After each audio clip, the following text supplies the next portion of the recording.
Hello, hello, hello. Happy Wednesday, world.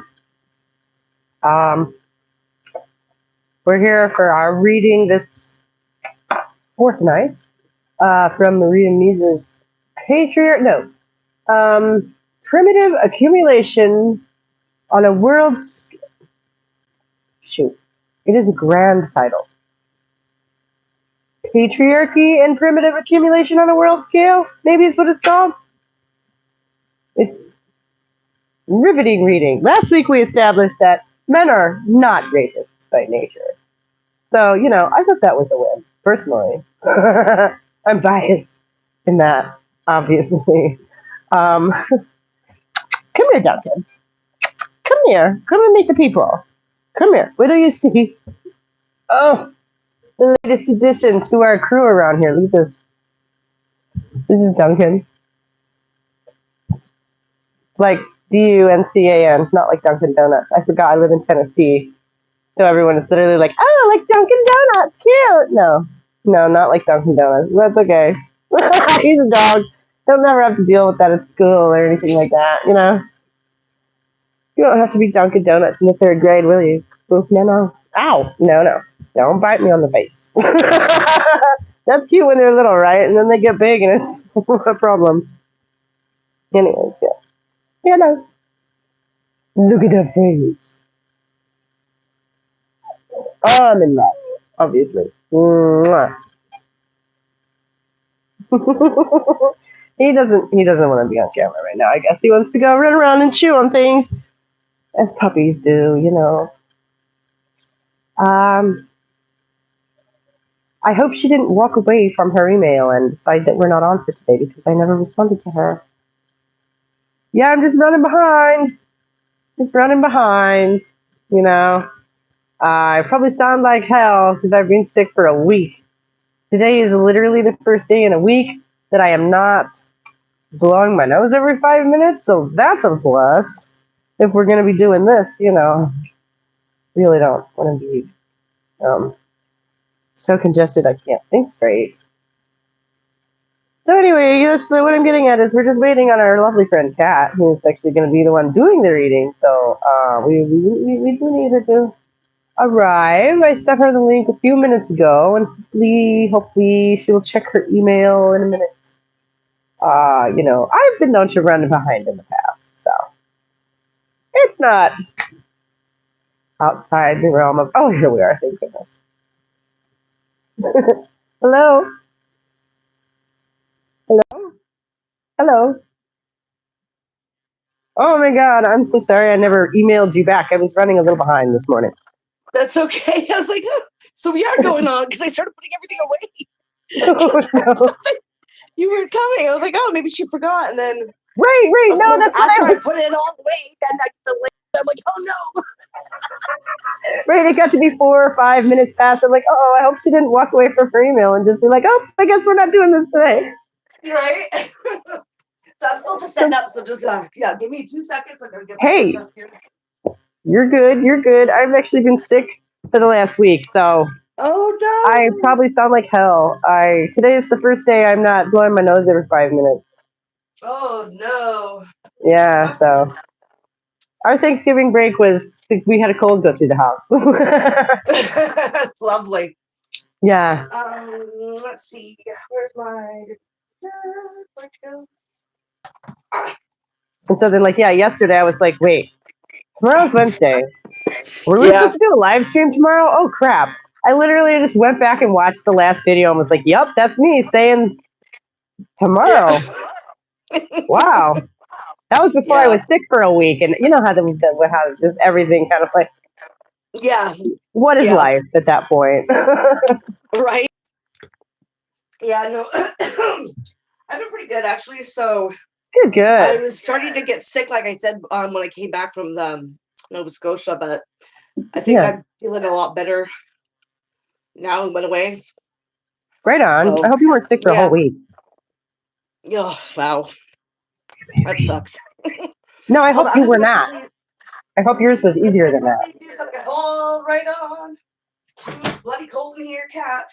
She wants the window open, and I had it open. Oh. How many cats do you have? I only have 2. Oh, that's perfect. Yeah. They're mother-daughter. Oh. Tortoise. Oh. Want to say hi, kitty? Yeah, I'm gonna grab her. Oh, tortoiseshell. I love tortoiseshell. She's purring. Oh, Want to say yeah. hi? Aw. Is that the mama? No, this is the daughter. Oh, okay. She's like bigger than the mom. Oh, that's funny. Yeah. I was showing off Say our hi. new. This is what we got. We just got him. Look at this. Oh, so cute. Mm-hmm. Yeah. He Yeah. wants to chew on my hands. Fur babies. This one's a real baby too. He's like 8. Here, girl. I'll put you Ah, in your cup. nope, not my face. We're like 8 weeks old. This one is. So, oh my god. Yeah, she's all mad because I disturbed her. Oh, She was she'll lick on my bed, herself and go back like to literally sleep. in the comforters. Oh, she'll lick herself and go back to sleep. She'll be all Yeah, she will eventually. right. Or she'll start to get mad because the window's closed. See, that's the thing. She doesn't like getting cold, but she likes the fresh air. So she like meows and meows and meows for the window to be open. And eventually I'm like, fine, here. And then after I open it, she goes onto my bed and then curls up into my comforter. And I'm like, I'm not leaving the window fucking open. It's cold. You're not even using it. Yeah. She might want to. Yeah, now she's giving me a look like, how dare you? Oh my gosh, cats are the best at the stink eye. Yeah, exactly. Yeah. So other than sick, how have you been? Oh, well, I got like I fell so far behind in my production schedule for the next video, right? That I Yeah. just went ahead and said, you know what? We're just gonna push it to December. It's fine. I forgot what time of year it is, you know. Yeah. And then I sat down and got it done in a week. Oh. Like I just started poking at it and it all came together and I'm like, what? And what's the next one? Simulation theory. Oh, that's right. That's right. Yeah. Yeah. I wish I could show you it in advance like I have everybody else I know. Like asking for feedback, you know? Oh my gosh. My kids were so funny. The first thing they said was like, I should include what the blue pill does because they didn't know that part because they've never seen the movie. I'm like, Yeah, people get that kind of terminology confused because I've heard it used in different ways. Like the blue and red pill theory. Yeah. I'm referencing the scene from the film, so yeah, I know. That's pretty. What usually people. That's what I think that people that where it started anyway. So I don't know why people reference it in different situations. Like one's kind of like one's to open your eyes, and then the other one's to go back to sleep. Obviously, but then there's people that like use it for like being red pilled is like the manosphere. Oh, right? That sort of got co-opted. Yeah, it really did. And then there's other people that think of it as like conservative as the red, and then the blue pill as in the like Democrat, right? Because of the U.S. colors. So I've seen that's just the United States, though. That's not what it means. No, it's not at all, and that's just America. Like in other countries, those two are reversed. Yeah. Yeah. That's not a universal thing at all. I know. Well, this is what I mean. I'm just like, that's not like, where do you think the word pill comes from? Like, I don't know. Now there's all different colors of pill. Yeah, and there's like the black pill. So where does that come in? Well, I mean, I guess I understand a little bit. I feel like people are riffing on the ideas now because it's been 25 years. It doesn't mean too much. Sorry. Ooh, I burped. That's what I think of it. Belch. Articulate as ever. Right? And so apt. Yeah. Well, that's what I see. I'm like, y'all are just taking shit and just like taking shit out of your ass and presenting it as something. That's what. Oh my God! Wait until you see this guy who literally wrote the paper on this idea back in 2003, and is the one who gave it like a scientific sheen, right? Oh God! Who I swear to God, he is the guy who got really high one night in college and watched The Matrix and thought, "But what if though?" Right. and wrote a paper about it because he's that big a tool. And watching him try to explain it is hilarious because he's very bad at it. And what exactly? What do you mean by the pill or by the The simulation theory, okay? The Okay, person yeah, who took it from the plot of a movie from the 90s and turned it into any kind of scientific theory, okay? yeah. And he did so by writing a paper about it back in 2003. And Well, watching see, him try to explain his theory is hilarious. I think the simulation theory came before the movie. No, yeah, it totally did. So Yeah, no, yeah, I and I'm know. pretty sure like that this was a thing like way back. Like Right. I just yeah, but then lately it's been really pushed. Yeah, almost like trying to put a scientific sheen on it, right? Yeah, And it's right. like, and you can see it play out. They really like there's a lot of like Silicon Valley is really into it. This is ironic as fuck. I lost my other red pill. I'm trying to take my cold medicine and I dropped it. I have to go look for my other red pill. I'm listening. That's so funny though. There it is. Take your pill. I'm going to take 2 red pills. Yeah. That's my Dayquil. Anyway, you were saying, I'm sorry. No, I was saying that there's like been a real push on that from Silicon Valley, right? But I Oh, don't yeah. even know if they believe it so much as they want other people to believe it. You know, the singularity kind of concept, right? Yeah. And the sort of like the transhumanist sort of proposals or whatever. I think it's just a way to push technology so that they can have more control. It's Really. unreality. I know. Yeah. It's like just generally pushing any kind of, oh, no, this isn't real. You don't need to worry about reality. You don't need to worry about what's real. Well, it's not even just that. It's more like you want the digital sort of virtual world. You don't want real material world. Oh, You yeah. want to live in a digital, you know, you It's want to very be that. Like they're purist. trying to like push this idea that this is what people want. It And that if is. you are against that, then you're against progress and then you're against technology and you're like some sort of Luddite or something. It is just the latest iteration of the eugenics movement, though, right? Right. Well, I mean, this is what Israel perfected, right? A lot of these tech Mm-hmm. companies and stuff and startups, a lot of that technology has been used in Israel to surveillance Palestinians for the whole time they've been occupied. And so what they're doing is that they're bringing it back here and they're hoping, because now you got digital surveillance, you're getting all this like hype up about the immigration. And now they want to like, because of these quote unquote terrorist attacks that have happened, that they are trying to push this like completely everyone who's ever come from a third world needs to go. Oh. You know about what happened, right? Which thing? With the National Guard?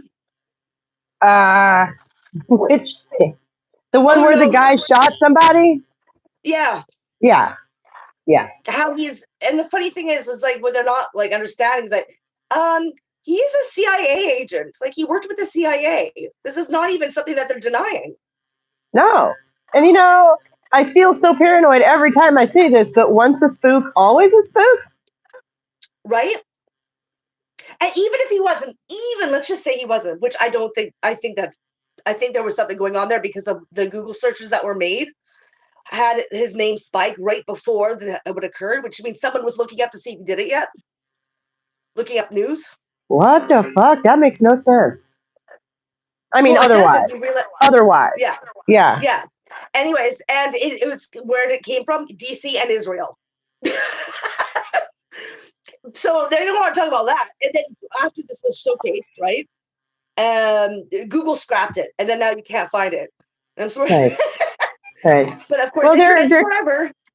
Dissent is obviously trying to be sown from the top, you know, like that's so painfully obvious. Yeah. But let's just say, so put that away, put that aside. Let's just say it wasn't. Okay. You still took him when you were in Afghanistan, plucked him out at the age of 15, trained him in a death squad to kill his own people. And then, yeah, he snapped. But it's our creation. It's our creation. Our fault. Right, it's our own fault. Somebody said that it's the most clear example of imperialist blowback they've ever seen. Yeah. Yeah. So either he snapped or he was ordered to do this. And Either he way. has a family. You have to remember, he has a family with children. They could easily threaten. True. That's so sad. Yeah, that's sad. Like, and for what? For what? It's only to drum up this sort of like anxiety and like fear of like of immigrants. So they're literally saying that they're trying to get this. They want to be rid of everyone who's immigrated, and then so they can restart the process again, so they can vet them properly. All except for South Afrikaners that they took in, meaning all the white people from South America that they said they were genociding. Those are the only people that they won't go after from the third world and try to remove. South Africa? That's what they're saying. Yeah, Afrikaners, the white people from South Africa. Right. The wealthy white people that they're saying are being genocided, which they're not. Of course, this is like obvious blatant racism. You just don't want brown people around here. It's so absurd. Okay. It's so fascist. It's so fascist. No, yeah. I'm not arguing this is getting that. close to fucking Nazi shit. Like this could have. No, that's literally. I'm sorry. That's ethnic cleansing. That's literally. There's no close to about that. Oh, we need to take all these people and get them all out of our country. Yeah. What? Yeah. And it's like, okay, and now what? Now what? Because now we have detention centers all around. You can't fucking try. What are you going to do now? You're going to say no? You're going to try to help them out? You get put into a detention, aka concentration camp. Yeah. Like, it's so ridiculously bad. Oh. But anyways. I'm sorry, I needed to have a real cough. Yeah. Yeah. I guess I hadn't really squared that circle yet because, like I say, I've been sick for a week. Wasn't really paying the super closest attention to the week before that. That's what I figured when you said that. Like, what happened? I'm like, okay, so you haven't been around to make it. I don't know. I did manage to hear about the guy who shot somebody and who that guy was. Yeah, see, well, I figured that I wasn't too sure if you heard it or not because you said you were sick. That's what I'm saying. Yeah. No, I'm not, even I didn't miss that one. Okay. Because one thing. But yeah, all the other stuff that comes along with it. That's just, the ramifications and the ripple effects and the web that is, that's definitely your specialty. Yeah. Ooh. So that's been my week. It's like, okay, so what's your week like? Oh, dealing with the world. Yeah. Oh my God. And that's what they've done in Canada now, which is crazy, is they've now put through law that packaging doesn't have to label if they're using cloned meat. Okay. And then Campbell's, have you heard what happened with Campbell's? Oh, I heard there was some kind of boycott, but I didn't get around to looking into it because I don't. Sued by some of their employees after secretly filming one of the vice president or something like that, talking about how it's for poor people and that he wouldn't eat it because it's 3D printed meat, cloned meat, and it's true.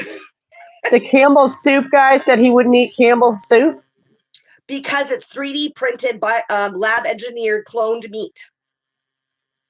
Huh. It's not real meat. It's made from. You're eating stem cells. Okay. Like cloned meat is real meat, though. I'm not like from a 3D printer. You're not eating. Yes. It's meat from stem cells. It's not. Yes.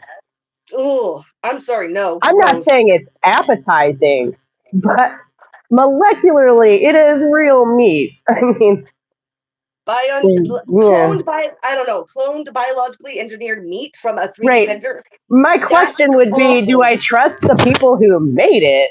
No. Obviously not. The fact that they would make that. The fact that they would make that makes me not trust them. Right. And see, okay, but like I have a long history in vegetarianism. Yeah. So I have some knowledge I can wheel out on this. And it is, strictly speaking, materially the same. But it's not, the whole argument has been, the poor animals, it's ecologically better, it's more humane, da-da-da-da-da. And, none of that's actually true. No, I know. So, not to It's not. say, That's oh about my how gosh, we I was watching somebody go off the other day about vegans and how white supremacists they are. I'm like, oh my gosh, Yes. No. Totally. I think yes. that the fact that they're like, oh, it's so morally wrong. It's like, okay, it is morally wrong how we make it in an industry, but we as animals eat meat. Other animals eat meat. We are recycling that. That's natural. That's a recycling process. Right. And, the point that this lady was making was that they want to go and tell native people that they can't Oh hunt yeah. way their I've had indigenous issues with people have these lived people online about that forever. because a lot of the indigenous nations that I've worked with, right? They hunt their own food from Right. like they actually go out and get their venison and they get Yeah. their fish. They don't use Yeah. it as like it's different with an industry. Yeah, I think the industry as Right. like Factory farms are evil. yeah, It's but not like the actual just eating the meat, right? it's the capitalism that's the problem or something. It is, yeah, kind of. Yeah. Imagine that. Who'd have thought? Yeah, and then they're just like, you horrible human being. I'm like, it's so racist. Yes. Like, Which is you're so trying to say that interesting. it's like, and if you think about it then, like that, then what, I mean, because it's what, alive? Well, so that other animals are evil if they meat eaters? And what about plants? They're alive. Right. They scream when you cut them. No, seriously. If So you have a in my powerful enough head, I just microphone, saw you can hear it. I just saw in my head a carrot screaming with some chomping on it. I don't know why. Sorry for laughing. Oh my god! Oh my god! No, that reminds me of an old song. Oh my god. Anyways, Yeah, so yeah, there's that. But yeah, I don't care. 3D printed meat from stem cells, not no, because it's not like they're gonna try to stop the production of meat. They just want it for rich people. you're right. You're right. It's They another want way to meat for them. They want stratify. us eating sludge Stratify. and the crap that they produce. Right. No, and that's really upsetting that they're using their technology for that because obviously it was invented with good purposes in mind. Like they were trying to help animals by inventing that shit, and that's not what's going to end up being accomplished by that at all. I mean, I think that was the excuse. I don't think that really was the motivation myself. Okay. I'm not going to see, you're never going to convince me that there was no bleeding heart scientists out there that actually wanted to help animals because I've met a couple No, of but them. I'm saying no, I'm not about scientists. I'm talking about those that fund the research for the Okay. scientists to do it. Yeah. Okay. And I'm just saying the people who invented it, I think, did it with good, you know what I mean? And this is not the first time this has happened where some, person with good ideas has been co opted by some asshole with money, right? That happens all the time. I guess Yeah, I do agree to believe that disagree some with that. people, huh? I said, well, we just might have to agree to disagree. I'm not too sure. I'm too cynical. You don't believe anyone ever has good intentions? I think people do. I just don't think that the motivation behind a lot of these things are good intended. Well, like I say, I have years in vegetarianism, and I know that there was a minute when I, believed that stuff and wanted to help the animals and Oh, I whatever. think So, people believe in have good intentions. I don't believe that a lot of the people that are charging it up, motivating it, and putting it out there are for people, no. But I'm also a cynical bitch. I'm very Well, cynical. but okay, even nuclear fusion was invented with good intentions, supposedly, right? They were like, ooh, unlimited energy. And someone else was like, hey, unlimited energy we can put inside a bomb. I just think the wrong people are in charge. Definitely. You think? Yeah, I do. I sincerely do. I saw something else the other day that was describing patriarchy as psychopathy sold to the masses. And I was like, yeah, Well, pretty yeah. much. That's just, I love it. I love when people can put things really succinctly. Big Plans says, has anyone been watching Helen Weberly's media tour? She's promoting her gender GP subscription. In one instance, she kept referring to a detrans kid as he, even though she transitioned back to she, her. No, I had not seen that. I don't know. I don't think I've stepped anyone away. takes Helen Webberly seriously, though. I Does don't she? even know who that is. Wow, I've stepped way back from that stuff the last couple of years because, like, I don't know. I'm trying to look past it. You know what I mean? Like, men are not women, and that is the end of that discussion. Oh my god. Yeah, that's not give it too much power by fucking devoting our lives to it. Precisely. Oh, so I don't know. You can tell us who Ellen Weberly is if you want to, and if not, we don't have to. I watched a really interesting video essay actually about all this. Not the Heather Weberly, whatever, or Helen Weberly shit, but like a lot of some that have ties to the whole singularity and the whole tech bro industry. I wonder. The trans lobby has text to no, really? I'm gonna just take a look on my thing to see if I can see what it was called. Okay. No, and see, that was where it all ended up leading. All that trans stuff ended up leading to the transhumanists, which is the same thing as the tech. Thing. Imagine that. Yeah, it's all the same. I'm still fighting the same fight, y'all. I just refuse to be debased anymore talking about whether women are women or not. Exactly. Everyone knows men are men and women are women. Everyone knows this. Everyone knows this. And I feel that I've made my position extremely clear on that, and like all those old videos are still up, so anyone who is curious can go find out that I'm a TERF. Actually, this makes me, I was getting genuinely frustrated about this again actually the other day, because I keep coming across people who agree with me on just about everything, or I'll just be enjoying a piece of content that's about literature or something not related to that. And God forbid J.K. Rowling comes up, people feel this need to or minorities. Those are the two topics where somebody will throw in the trans, right? And then chuckle to themselves about what common sense it is, and they just don't understand why those silly right-wingers can't get with the program. And I'm like, you know what? Not agreeing with that does not make me right-wing. Yeah. It's so and the frustrating. thing is, I think there's been a lot more people saying like, fuck it, I'm so tired of that. I'm so tired of the whole trans, everyone thinks transphobic kind of idea. That it's not really been pushed because people have more pressing issues to deal with. It just right, but it's waiting in the wings. It hasn't been dealt with. If you're going to be so on it, especially people that are trans or try to be pro-trans, and then they try to make everyone feel guilty for everything. It's it's so privileged. No one's buying it. Yeah, but at the moment. But I think it's waiting in the wings. It hasn't been dealt with. No, it's true. That's true. It's going to come right back when the backlash to all this conservative shit happens in a few years. It's going to come right back, and it's going to be a big part of their authoritarian rollout, whatever. Well, it just depends. It depends on how fast lots of the shit is going down. That I don't know if they're really going to have a need being platforming that shit. Because the reason why they were able to get such a stronghold on people is because it was propagated in the media a lot. They gave them the space to do it. But the virtue signaling is still happening. Yeah. Okay, as a reflex. They're just being included. Like when somebody wants to talk about displaced minorities, they throw out trans instead of black or gay. I don't see that as much. Well, I saw several instances of it over the last couple of days where I thought I was watching something else. Really? Yeah, maybe it was just me having this experience. Maybe just because I'm in spaces that just don't give a shit about the trans thing. Right, but most people in let's say the writing community consider themselves to be good, kind-hearted people. Oh yeah, the right. Community. So there's a whole lot of people in the writing community who want to just all of a sudden pull that card out of their sleeve. I'm like, virtue signal trans allyship for no reason, basically out of nowhere, as far as I'm concerned.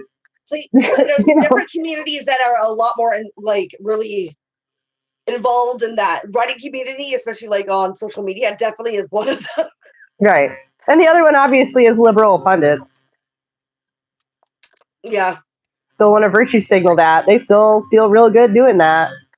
And they've people have completely swallowed the idea that it's a right-wing talking point. So they just kind of hit it along with the rest of them. Yeah. And I just... See, I don't really hear many liberal pundits talking too much about anything other than the immigration issue, for mostly, and what Trump's doing and stuff. So I haven't really heard much from that one. Places and communities like, say, the book community online. Yeah. I don't know if they'll ever get over that. No, I know. They kind of tend to live in their own little worlds anyway. That's sort of the point. So, like, mostly I'm willing to give it to them because, like, quite frankly, like, I'm just, oh, you brought that thing up that I disagree with you about. I'm just going to let that roll on by because that's not why I'm here. You know what I mean? Yeah. Like, yeah, totally. I'm very tired of the disruption. And Big Plan says the WI in the UK had to sadly exclude trans from the institution today. What's WI?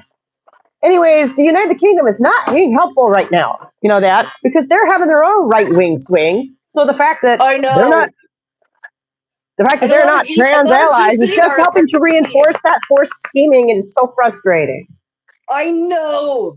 Like I said, yeah, a lot of them are championing all this shit.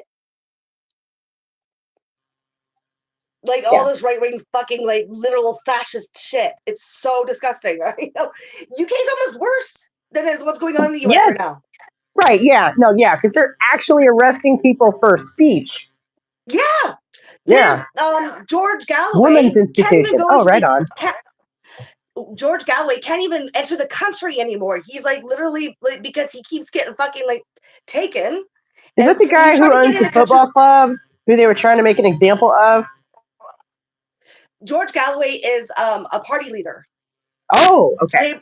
Yeah, and so he's been doing like he's been in politics for I don't know how long, like at least over a decade, maybe 2. Anyways, I don't know. And because he speaks out against Palestine, they held him for like 5 hours. They took all of his stuff away, went through all of his computer shit, all that, right?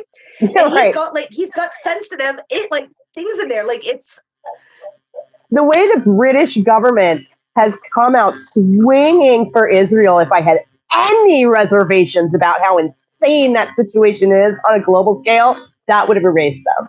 The British government doesn't come out swinging like that for fucking anybody. Right? Except themselves. Yeah. So what does that tell you? Well, exactly. There's another thing I don't get. A lot of with the GCs, they're like, oh, so now right-wing committed or whatever with all their talking points. I'm like, and like, oh, the government, we should go along. It's like, okay, these are people with power. These are the same. So you're saying that, the same sort of money and all that backers behind the trans thing, you're going to not trust that, but you're going to trust them when they say about this immigration replacement shit, great replacement or whatever. Like, make it make sense. Are we seriously talking about them? So wait a minute. Replacement theory, is that what we're replacing now? Yeah, that's one of my favorites. England, that's a lot of the government's bringing all these immigrants to replace us white people. Oh. Okay, but like, why though? Exactly. Because white people are smarter and less easy to oppress. That's literally the argument. Yeah. That's the most racist thing. What? I know. Oh my God. Anyways, as I was saying, so George Galloway can't even step into the country anymore because he's been like exiled. Literally. He's had all the information, all of the sensitive information taken away by the government because they don't need you to have, you just need to be suspected. So online being political, and then all your rights go away. You're not being detained, but you're not allowed to leave. You're not allowed to say no. You have to give it over to us. And or else, it's just crazy. They don't have innocence until proven guilty over there. Yeah. Yeah. I don't know about in Canada, but that's a thing we have here in the United States where you're supposed to treat people as innocent until they're proven guilty, right? But that doesn't even count when it comes to certain people. Because you got people being deported to like El Salvador fucking. No, I'm not saying that they actually do that, but like in the UK, they don't even have that as a recourse. Like it's not even. Yeah. So yeah, that's dark. Like fucking Western culture spiraling. Well, and I don't know. I'm going to have to look into more replacement theory as far as the UK goes because I'm not as familiar with that. But when it comes to Americans, that one makes me laugh. Because why would they be worried about that? Yeah. Could it be because that's what they did? What do you mean? The white people totally replaced the natives. Like that's what they Oh, did. yeah. That is exactly right. It's protection, plain and simple, for on the part of Americans, anyway.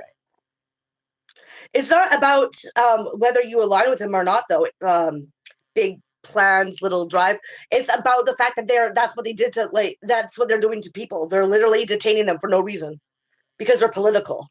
Right. Oh no, you're not allowed to talk about pro-Palestine over there at all. At all, at I all, at know, all. right?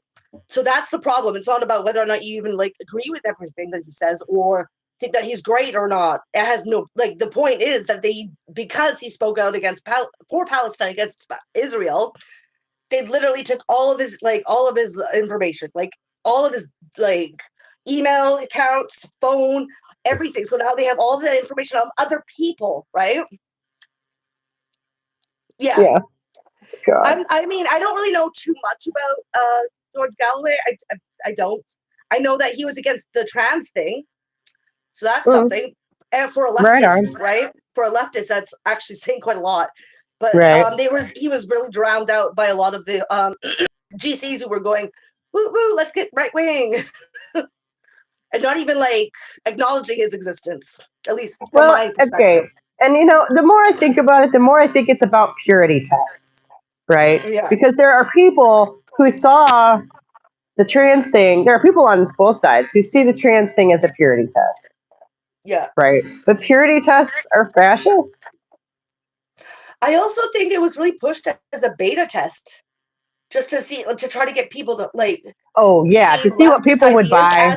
As this very neoliberal identity politics, and have them sort of kind of shoved into that, and then having it be so ridiculous that you spring up a right wing sort of like movement, and that's exactly what happened, right? It's reactionary. Sort of like a test. But if you push people far enough, they will react. Yeah. Yeah, but they could react.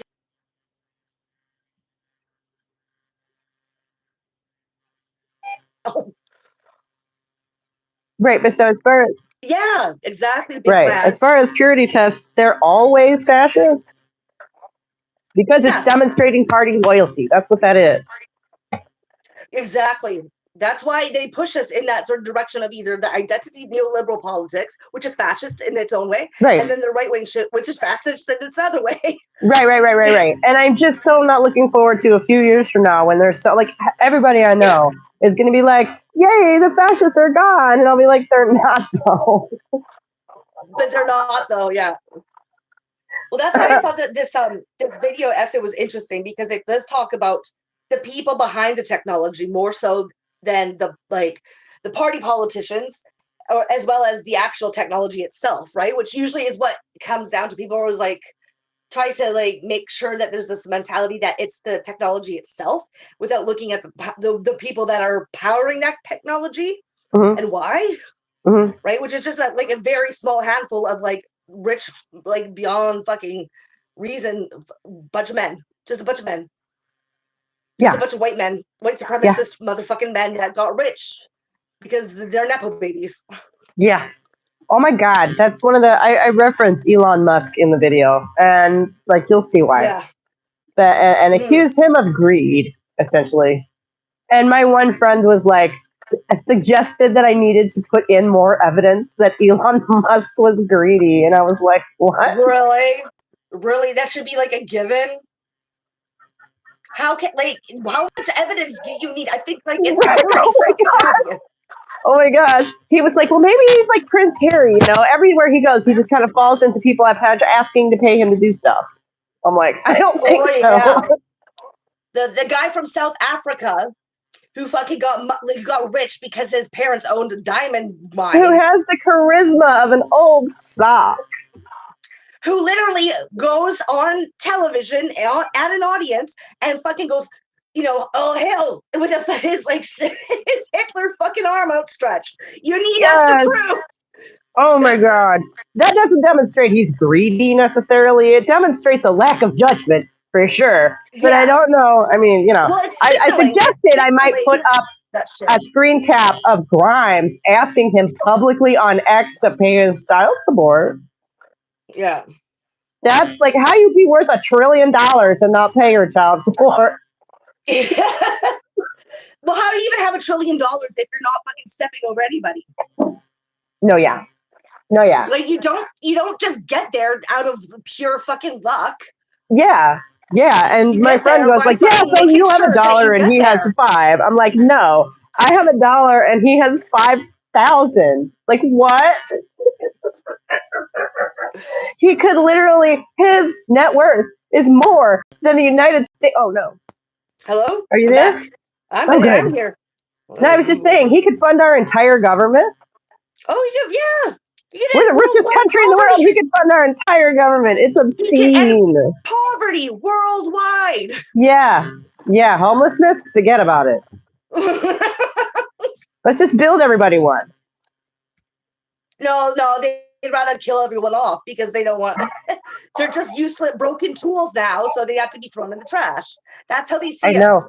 I know, and it's so psycho. Mm-hmm. It's so psycho, and this is why I made the video that I did. I can't wait for you to see it. I can't wait to hear what you think because Yeah, I want to see it. this is. I really do think that simulation theory is so, as it points directly at this symbolically. Yeah. Right. And I was saying that last time. I think that we really do live in a fake reality created by an evil god. It's called patriarchy. We do. Like it's not. I'm gonna give this time actually to shout out that video essay just in case anyone's interested. The one that talks about singularity, the tech, and all that. Mm. And that is it's called "Should We Destroy the Machines" by The Stories We Tell. So if anyone's interested in watching that, I watched that last night, just out of the blue, and I thought it was pretty well done. So I just want to shout that out because it goes into that as well. Something to look forward to scratch our itch while we wait for your video. Yeah. Let me go get my notebook because I need to write that down, but I'll still be able to hear you. Yeah, okay. Oh, I'm kicking stuff around. I'm sorry, puppy. Did I wake you up? Poor little baby was sleeping. Well, I mean, yeah, big plans. It sort of like I think the boycott, divest movement or whatever. It does work because of the idea that because like it's actually hurting their bottom lines because so many people are against seeing children being blown up that it has actually worked to an extent. Well, they've demonstrated over and over and over and over. Starbucks, Target, they lost massive amounts of funds. Like their stocks dropped, they plummeted. So it does work depending on how it's done. Individual consumer choices does not work. No, that's virtue. That just makes you feel better. But like, yeah, they've demonstrated as en masse. Yeah, I have to agree. They've demonstrated over and over and over again that all they care about is money, and it's like, oh, okay, yeah, that's where you want to be. Then that's where we can be there. We can, hit you there, right? Because that is one of the ways to like sort of to remove some of that power hold that they have is to make sure they don't get any more money. Fuck with their bank accounts. Mindlessly consuming is just a net gain. If you're able to fuck with their bank accounts. Right. And not mindlessly consuming, I think, is just a good habit. Yeah. Remind me again. Tell us again the name of that essay, please. Oh yeah, sorry. It's called "Should We Destroy the Machines?" and it's by The Stories We Tell. Yeah. I'm surprised that hasn't already been recommended to me. I've seen that channel before. Oh yeah, I haven't. This is my first time. So last night I just kind of like was doom scrolling. Oh my God, I was so glad the other day somebody was describing TikTok in a video, and I was given cause to be like, I'm so glad I've been too busy the last 20 years to develop any of these habits. I'm so glad that I stayed away from TikTok. Right, yeah. I'm so glad I don't have to break my TikTok addiction. Right? That feels so good right now. Suddenly being, uncool feels really nice. Say what? Or any of that. Yeah. I was on Facebook for a long time, and I just stopped. I just couldn't. Burnout, right? Burnout Mm, happened, and I never been back, and I'm kind of glad for it. mm-hmm. I Because left I it. would post a lot, but I would post a lot of political stuff. But then I would actually go out and do political things Oh yeah. and have do actual like, yeah. We won't get all into the things I've done, but yeah. It just got to a point where I was like, what am I doing this for? Like, I can't anymore. I'm just so sick. And I think it was around when COVID hit, and people were freaking out about toilet paper. I'm like, calm the fuck down. If you have to wipe with a leaf, you'll wipe with a leaf. You should come around here. People stock up on toilet paper when it snows. We were running out. Literally, there was none at Costco. You could go to Walmart. They all had like no more toilet paper. Yeah. Yeah. It gets like that around here people are when really it snows. I know, but like people freaking out over it was crazy. I was like, I can't. Like, it's not right wing to not freak out about over toilet paper. And I'm tired of being screamed at that it is. Like, what a messed up thing. Okay, yeah. but you know what I mean? Oh, if yeah. I'm stocking on toilet paper doesn't mean I don't believe that COVID is all a hoax. Wow. Like, and then I'm right wing and anti-vax for some reason that you think that. Like, oh my God. It was like way too like so black and white thinking, no nuance whatsoever. And that tells you why they're really stocking up on the toilet paper, doesn't it? Yeah. So they don't want to be seen as right wing. They better stock up on toilet paper. Oh my God. No. They don't want to see me as right wing if I don't stock up on the toilet paper. Right. But so they wouldn't want to be seen that way. You see what I mean? Of course not. Well, it's because because if you're not doing it, then you really are right wing. Right. So they're not even stocking up to stock up. So they're, you know what I'm saying? Yeah, I guess so. Maybe. Wow. You can see that way. I guess you don't. I'm sorry. What people accuse other people of so often betrays their own motives. You know what I mean? Yeah, I never even thought of it that way. That's hilarious. Yeah. It's our experience around here was actually so completely opposite of that because we're rural enough that they never did close everything down. Yeah. People freak out when it snows, but COVID was like normal course of business around here. It was actually, I mean, they were home from school for 3 months, maybe. Oh yeah, that's it. Yeah, at the end of the school year that year, in the spring, and then that fall, they just went back to school. Yeah, I think he was like Ryder was out. They never shut down. They never. I hear people talk about during lockdown. They just never did that here. Yeah. Well, I mean, it was so. Like, okay, I know that I had a lot of people like super shocked because I never got my kid vaccinated, nor myself. I don't have like morbid symptom, like, diseases or whatever. I don't have anything that would correlate me getting sick to a point where I'm going to die. Neither is my kid. In fact, I mean, like, and another thing too is I worked as an MDRT. So a medical device reprocessing technician. My whole study is on germs and infections and how it spread and how it spreads. And I'm like, this shit is just not like computing. Wearing a mask. If I wore a mask like the paper masks that people are trying to force on people to wear, if I did that and I went into the decontamination center, so where people are cleaning all the fucking bacteria, like surgical equipment, I would have to be fucking quarantined and then given a whole bunch of like vaccines myself in hopes that I wouldn't catch a disease because it doesn't fucking actually filter out anything. Like you have to wear a hazmat suit. So like the fact that you're wearing a mask, a cloth one, isn't really going to do anything. It goes right, and it even says it on the package. It does not like help. Does not. The reason why I would wear a paper mask was so I wouldn't get spittle out if I started coughing, right? So maybe that could help that, but it's not. If someone's sick, it's still going to get through that paper mask.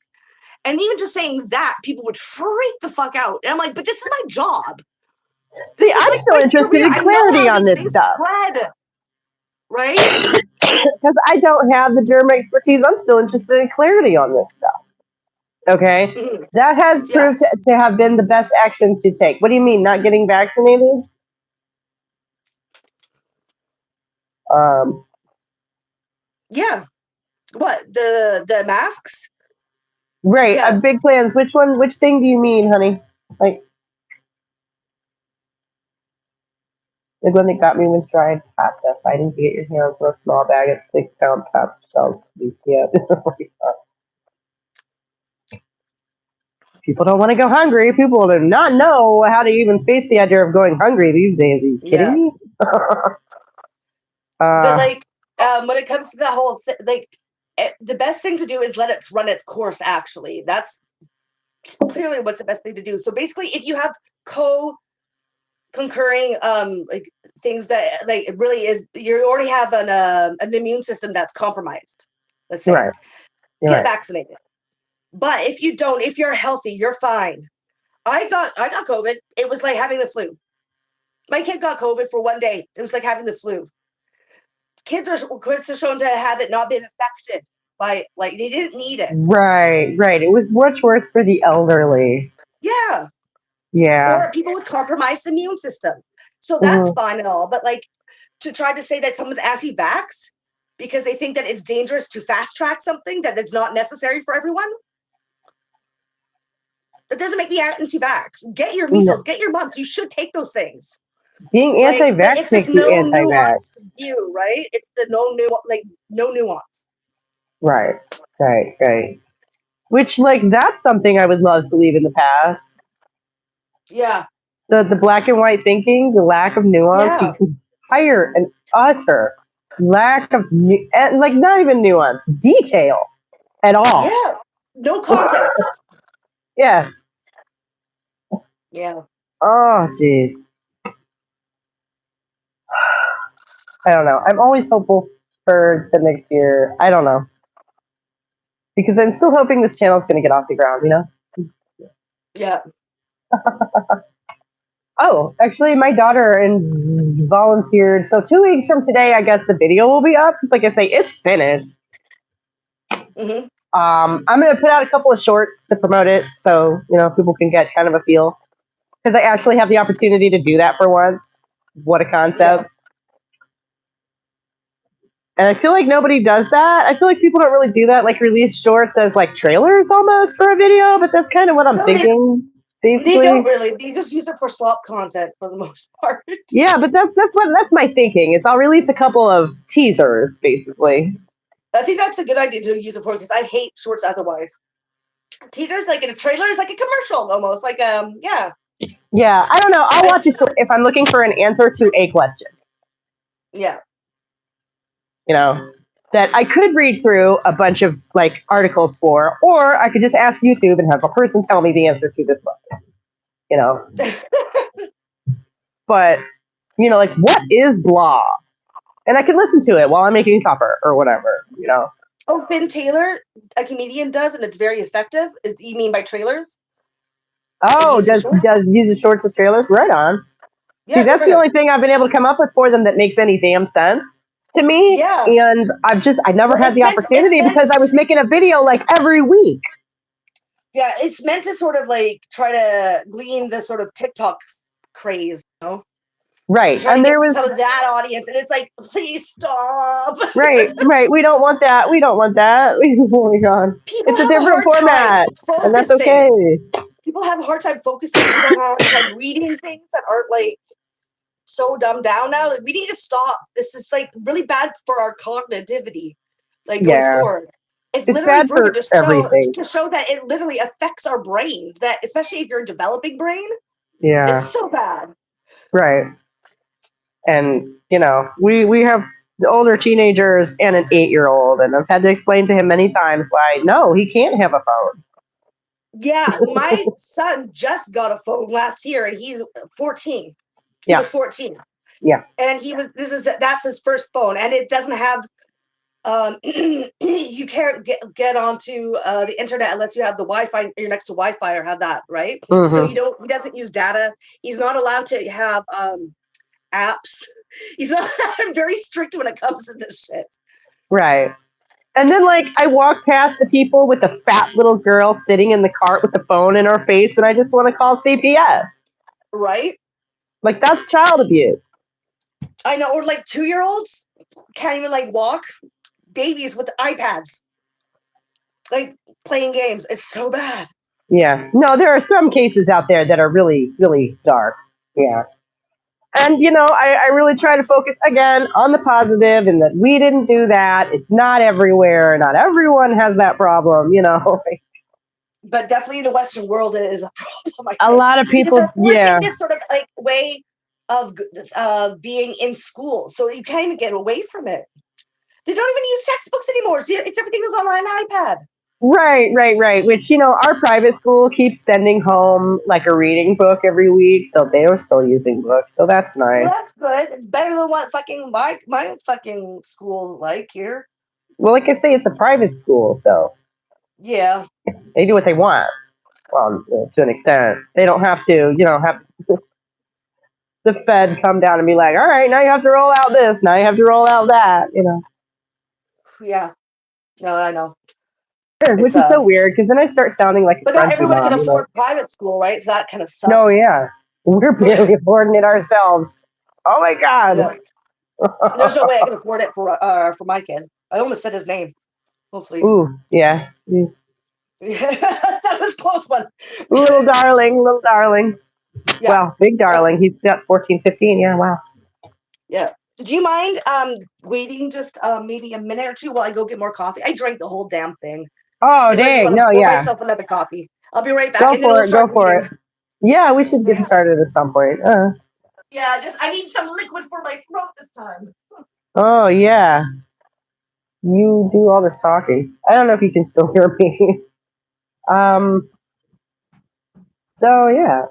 Anyways, 2 weeks from today, I guess I'll have the video up, and my daughter volunteered to do an interview on her thoughts on simulation theory, just, for fun. And she's almost 20, so she's a grown up, so she can put her face where she likes. It's a great thing if you can. Also, the connections made there can be built upon in the future. What, private school? Oh, yeah.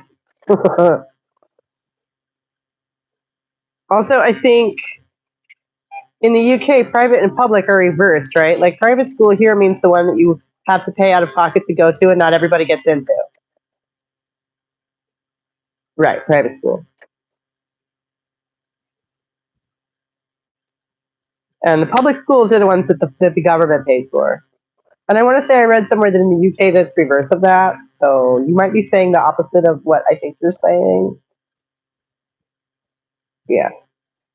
That never made sense. No, yeah. But so we're talking about the one that the government doesn't pay for. That's the one I'm talking about. That our kid goes to that still uses books because they do what they want. Because they don't answer to anybody but their own shareholders, I guess. I don't know. It's literally an Episcopal school, so it's the Anglican church, basically, that, and like, you understand the difference? Okay. I'm not sure I do. That's what I'm saying. I know I read that somewhere, but it's been a while since I just was, a bookish kid with an Anglophile bent reading on cultural differences. That was a long time ago. So, anyway, so yeah, we're going to do a regular live stream in 2 weeks. That's what I was getting at. That's what I need to talk to you about really quick. Kat, can you hear me? Yeah, I'm here. So I was Okay. just trying to get this stupid lid on my coffee. No, yeah, I wasn't sure. I didn't think you could hear me while I was out of the room, but I was getting at. Oh, no, I couldn't hear you. I was upstairs. Sorry. So what were you saying? Right, no. So I wanted to discuss, 2 weeks from now, I was going to put the video up and do a regular live stream. I can do that on a different day. We can do a reading so we can do our reading in 2 weeks like we would normally do, or we can skip the reading, but that would put us until after Christmas. What do you want to do? Hold on. Let me just see. Okay. Where are we at? Because I don't know. Give me a sec. No, I'm just rambling now. It's just been a while since I got to like really interact with quick chat, and just kind of do an old-fashioned thing with everybody. Well, okay, so yeah, so when is your video coming out? Well, I was looking at the 17th because that's just Wednesday is my day, and Yeah. that's as close to Christmas as I'm comfortable with going and expect anyone to still be watching. You know what I mean? Yeah, no, so 17th, is that next week or the week after? The week after. Do you want to just do next week? Because it's the last chapter and then we're done. Oh my gosh. Okay. I had no idea that lined up like that. Yeah. Okay. So we'll just, instead of doing it next 2 weeks, we'll just do it next week on Wednesday. And then that Okay. way, on the 17th, you can do your thing and that can be the live chat. I can be like, hey, everyone. Okay. So, yeah. So you want to just be in the chat on that day? Well, I could be live. I could be in the chat. It doesn't matter. That's up to you. Yep. Video and a live after. I love having you to chat with. I think it's fun. And like I say, I cannot wait to get your take on this video. It's so dense. The damn thing isn't even 16 minutes long. And after I was done putting all this together, I was like, how? How? Is this not at least half an hour? What? Whatever. My view metrics will be skyrocketed because it's only a third as long as the last one. So, my watch through metric will be up.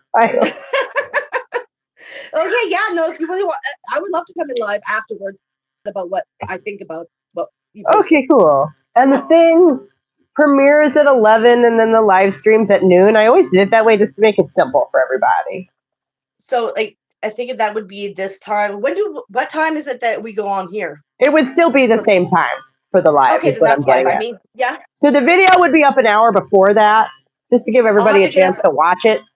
I'll have to get up a little bit earlier to be able to watch that. Yeah, 15 minutes earlier. Because then you can watch it and then pop in. Yeah. Yeah, is it?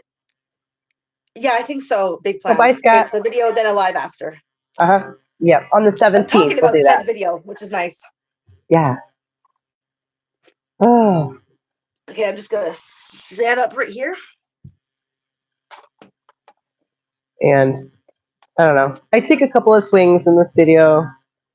I'm looking like I cannot. Swing away. Okay, and this is gonna seem out of left field, but somebody I really want to take a big swing at is Aleister Crowley. And I want to aim it right. You know what I mean? Because that's a Aleister Crowley.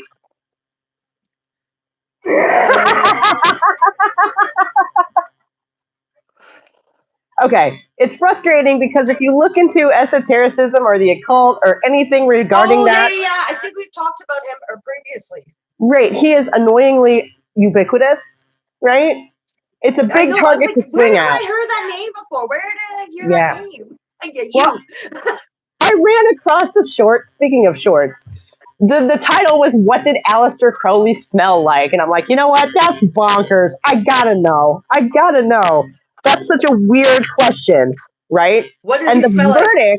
The verdict was that he smelled like my mom's favorite perfume. And I'm like, that's fucking hilarious. Oh my God, that's funny. Oh. No. Shalimar, yeah. Oh no. That's no good. I know, right? And I'm just like, oh my God. Like, I just would never follow could never follow the philosophy of somebody who died penniless in a rented room with a heroin addiction. That just doesn't seem like the happy ending that most of us hope for.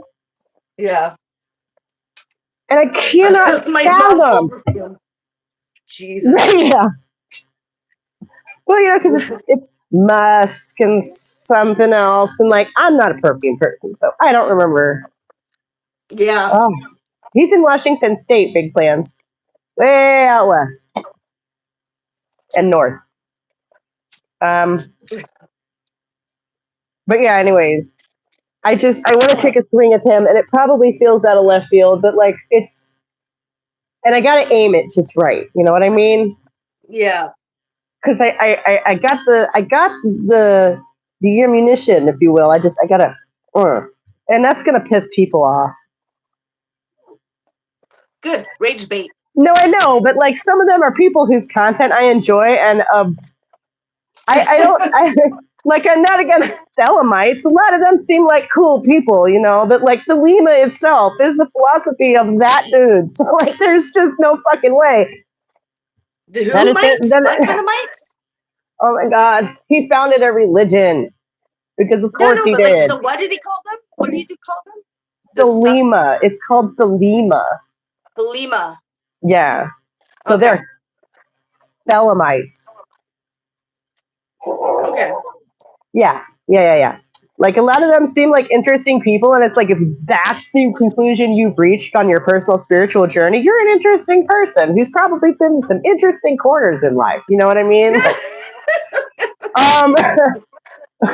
But they That's one way to also put it. like there's this hero worship cult around this guy who was such an asshole. Yeah. Like, and I showed a young picture of him to my husband the other night, and he rolled his eyes, and I'm like, yes, that's exactly right. He's trying so hard to look cool. At like 25, you can see he's got a pipe, and he's got the big pop collar, and he's trying to, and his hair is, you know, and he's like this, and he's trying so hard. And he succeeded at it because back in that day, all you had to do to be cool was own a camera. Yeah. So, I want to puncture this guy so bad because I keep running into him and he's very annoying. Yeah. And that's not going to be January's video because it feels really out of left field at the moment, but that's coming. I'm sorry. I'm ranting now. No, I'm sure it'd be good. Like, I'm interested. I'm interested. Right on. It's because it's something I don't know much about, right? So I'm very interested. And I try to be one of those people who talks about shit that I'm genuinely interested in, so hopefully that comes across, you know? So, like, if maybe the topic doesn't grab somebody, maybe my enthusiasm does, you know? Yeah, right? Well, no, it'll probably come across, like, obviously, if you are, right? It'll probably come across. So, and that makes me interested. I'm interested because now I want to have a better, like, understanding of, like, what you're referring to, right? Because I don't know much about that shit. Well, like, there's a shocking amount of it about, okay? Because living when and where he did, he was influential on all kinds of stuff that came after. Like, his stuff is all over the 1960s, which are all over the modern era. So, you know. Yeah. No, I'm totally interested because I don't, like I said, don't know much about it. It seems like you do. So. Unfortunately, it's one of those things, you know, you just accumulate like magpie and stick it in the box, you know. Yeah. And yeah. You seem to do that with totally different things than me, which is why this is so much fun. Yeah, no, that's true. So that's really interesting. So that we can bounce off each other and what we know, kind of a thing, right? Yeah, because I get like hyper focused on something that's like super interesting, and it always leads to something else like hyper focused on. Well, this is what I mean. Like the whole of human history and everything that there's so many variety of like subjects you can get into, right? That affect your life. I don't understand why people are so adamant about escapism. Like there's like sometimes it's okay, but like for the most part, I like things to relate to the real world. And like a lot of it, it's like why like it's so much more interesting. Actually, real life when it comes down to these people are fucking interesting. Yeah, the world is interesting. Also, the fuckery throughout human history is interesting. Yeah. Oh, and sometimes terrifying because you're like, wait, if that's what they were doing back then with that level of technology, what are they up to now? Right. Also a little terrifying, but that's like definitely not boring. No. Yeah, if you're bored, then you're not paying attention, right? Right. Yeah, I'm assuming so. But I don't want to pay attention. It stresses me out. Oh, okay. So you're a weak person. That's what you're saying. Sorry, is that elitist? I know I don't. I'm not. Egalitarians aren't supposed to be elitist, but I don't know. Egalitarians are very much elitist. Really? Yeah, in certain ways. Because it's because I think that they have like it's much more. If you believe egalitarian even exists today. Well, okay, but like, let's say theoretically, I wish to consider myself one and would like to aspire to that. It is contradictory to then sit here and say That's different. That's totally different. But like, you know how there's people out there that actually believe that we live in a democracy. They have like no fucking like pull to want to understand where the reason why they see everything as egalitarian already. But the in the real material world, they're standing like they're in a system that forces them. You know what I mean? To Privileged participate people. in an economy that is very like not equal and not egalitarian. So, but they don't even acknowledge it, right? They just see it from their point of view, and that's it. That's all they care about.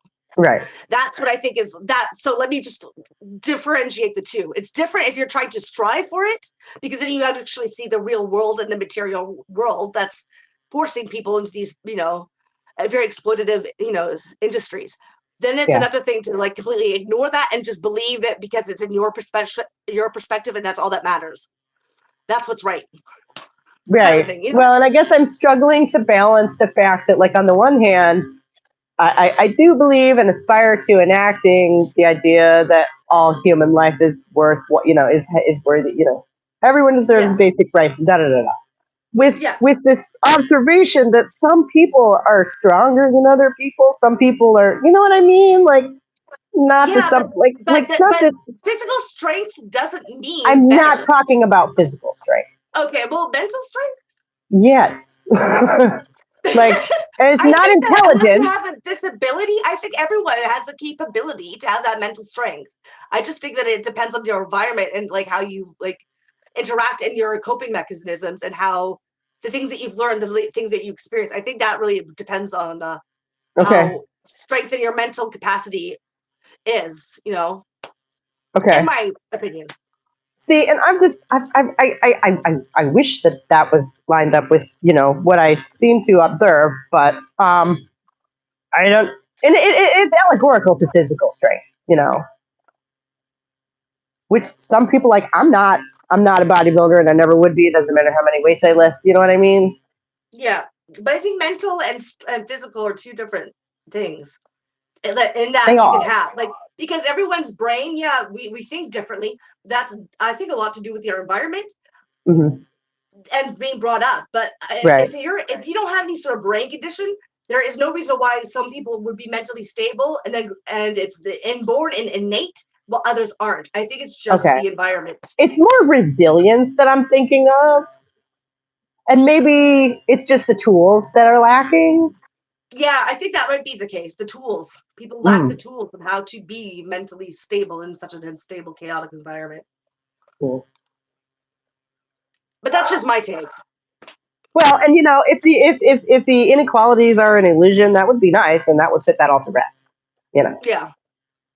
And the thing is, who at the end of the day, who gets to decide these things, right? Which is why we should not make it a test for anything, regardless of if we do. Like people are different, and that's not. There's nothing wrong with that. Right. Yeah. So it pisses me off though that being in the left, from your perspective, that's the right side of things, and having with this emphasis on communalism, right? But then we're not allowed to talk about the differences, and that unless it's identity politics, which is again grouping. Right? No, I don't think that's what it means. Collectivism and stuff like that. Communal doesn't mean you're not an individual. It just means to be able to fight power, because they are collective. Elites are collective. Oh, I know, right? Atlas Shrugged, right? And that's how social groups function in evolution. Right. They come together and then they provide more resources to help with the external environment that's trying to displace them. Well, that's what we need to do. We need to act cohesively.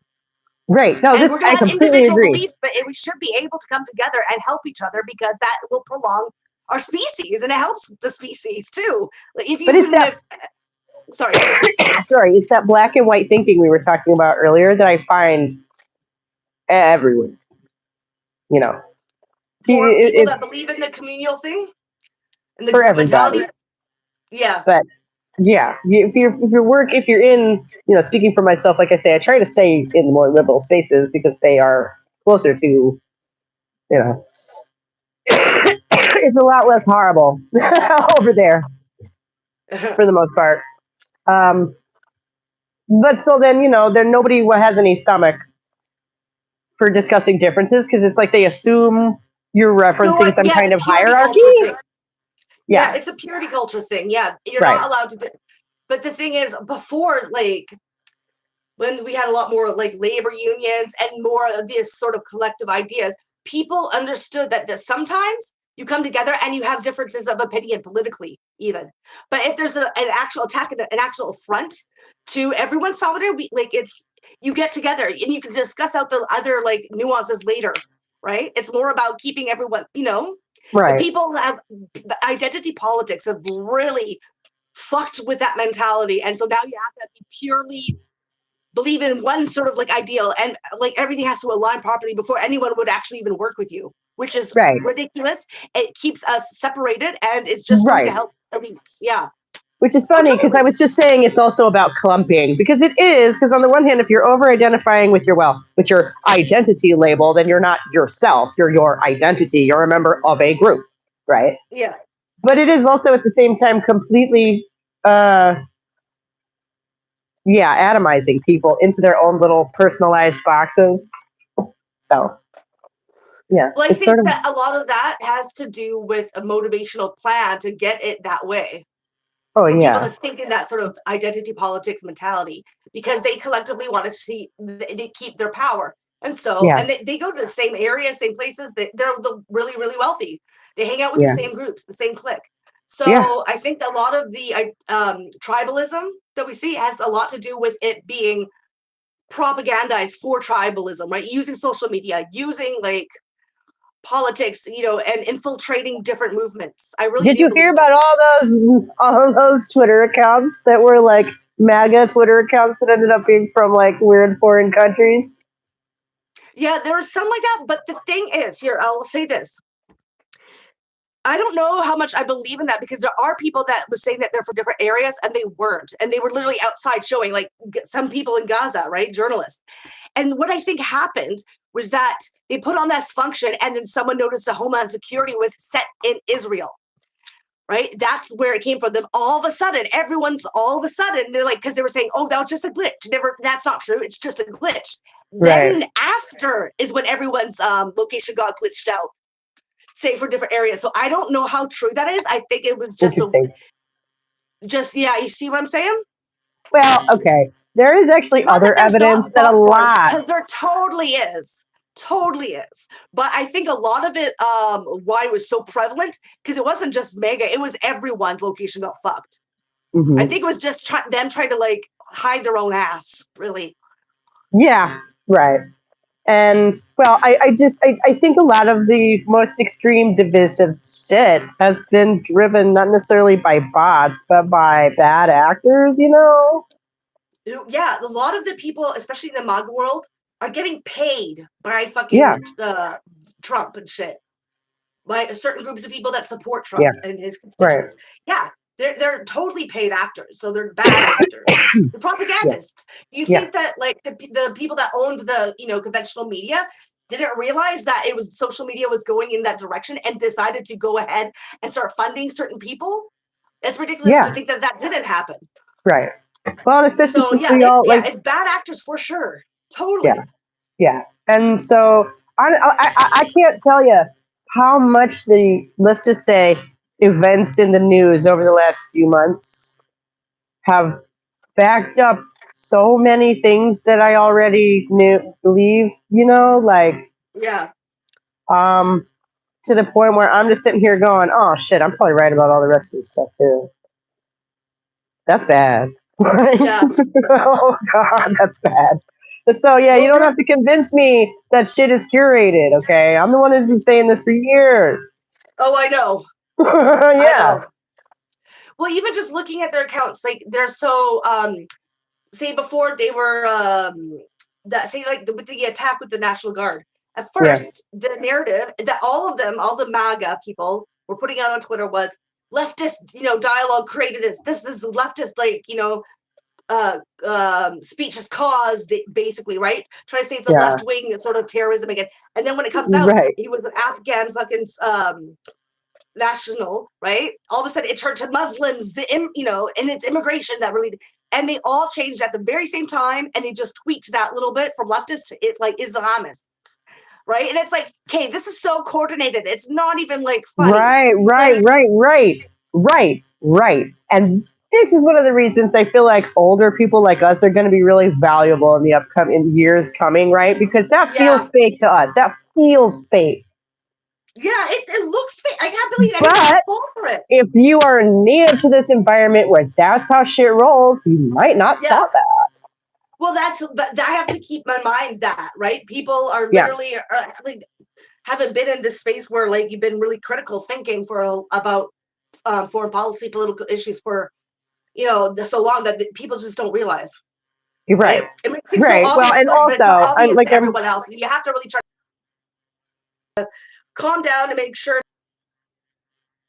Like, is your algorithm radicalizing you? Yeah, well, not just so like pretentious. There we go, pretentious. And, like, and try to like and being condescending to other people and try to like remember that something you're going off the lots of base of knowledge that you've collected in your brain. Not everyone has that, so right. Be mindful of that. I think it's important. And I have to stop dyeing my hair at some point and let it go gray a little bit so people will read me as old as I am and give me the credit.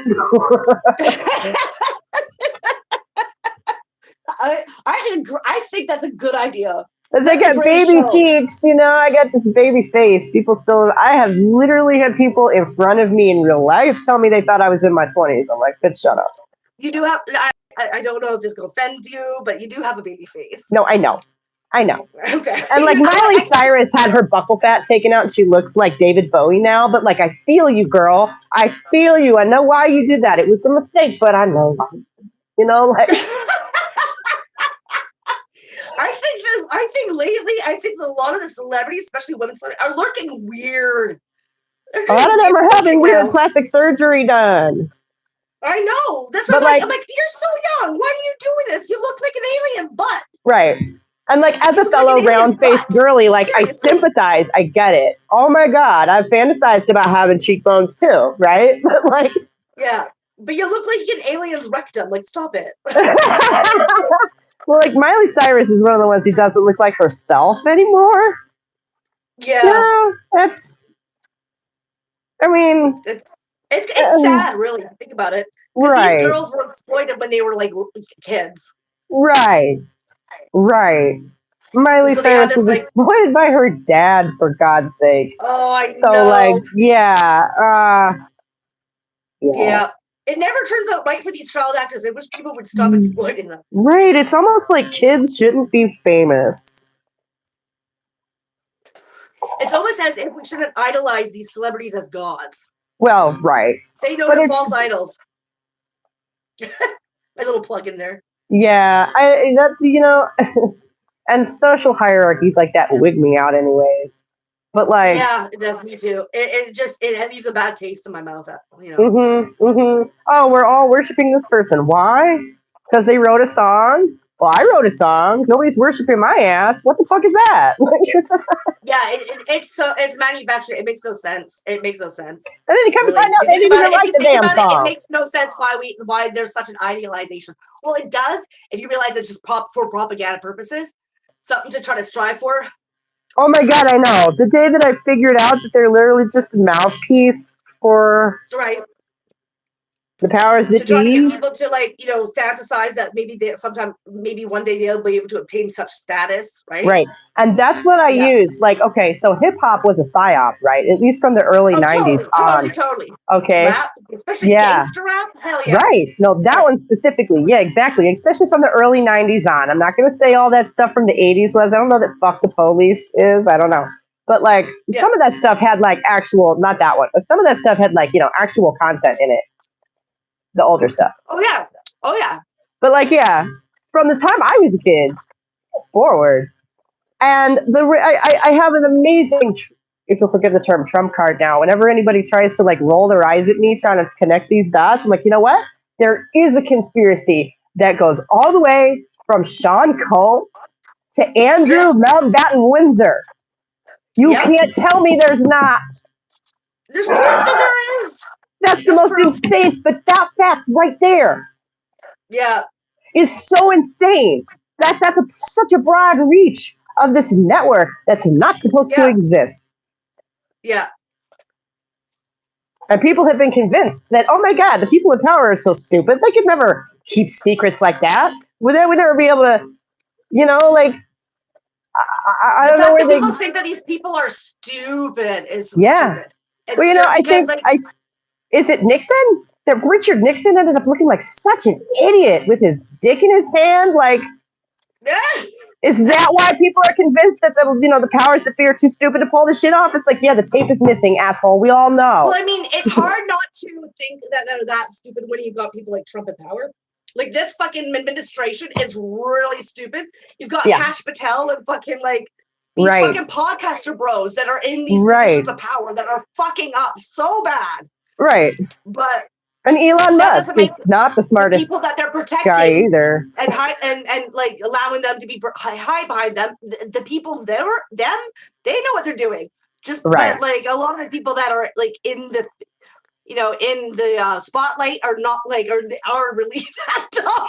But Cash yeah, so Patel crazy guys.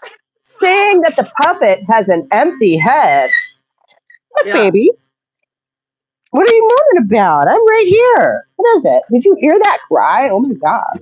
Yeah, I did. Yeah, it's a squeak. He was just laying on a pillow nap and then woke up and made that noise. What are you We had a doing? bad dream. He's We a have a bad dream, puppy. an 8-week old puppy. What do you have nightmares about? Aw. Oh. But anyways, I probably have to play with him now. So you were supposed to read anyways.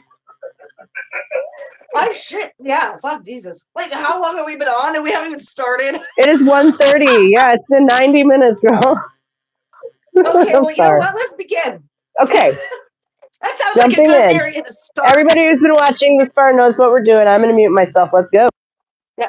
So I'm just going to go over what we're going to go over. So we're got chapter 6. So we're going to do national liberation and women's liberation. So its sub chapters are introduction, women in the dual economy. We're going to go over the Soviet Union, China, Vietnam, and talk about these social movements and why maybe that it didn't really work out when it comes to women's rights and what we could change with that, as well as why are women mobilized for the national liberation struggle, why are women pushed back again after the liberation struggle, and theoretical blind alleys. So that's what we're going to be going through. So Can I just say that all sounds riveting? I'm excited. I'm not kidding. well, I'm glad you're excited. Maybe the puppy will learn something too. Okay. The national liberation and women's liberation. When one points out the necessary interrelation between capitalist development and women's exploitation and oppression, analyzed in the preceding chapters, one is often asked, but what about socialism? Depending on the political orientation of the questioner, socialism is either seen as the solution to the women's question, or actually existing socialist countries are also criticized because women there also seem to be far from being liberated from patriarchal men-women relations. For many third world women, the issue of women's liberation was and is closely connected with the issue of national liberation from colonial and or neocolonial dependency, and with the perspective of building up a socialist society. And even many feminists in the West looked at the combination of an anti-imperialist struggle with an anti-patriarchalist struggle with the Great Hope, at least in the early 1970s. As had happened with the students' movement, also large sections of the feminist movement in the West expected the real feminist breakthrough to come from the women's movement in third world countries, which were fighting an anti-imperialist liberation struggle. I remember a poster hanging over my desk during the Vietnam War. On a red background, there were 3 women with guns in their hands. Under them was written Cambodia, Laos, Vietnam, victory. The women symbolized the national liberation struggles of these peoples. We all know such posters. They are being sold at solidarity meetings for national liberation movements in Asia, Africa, and Latin America.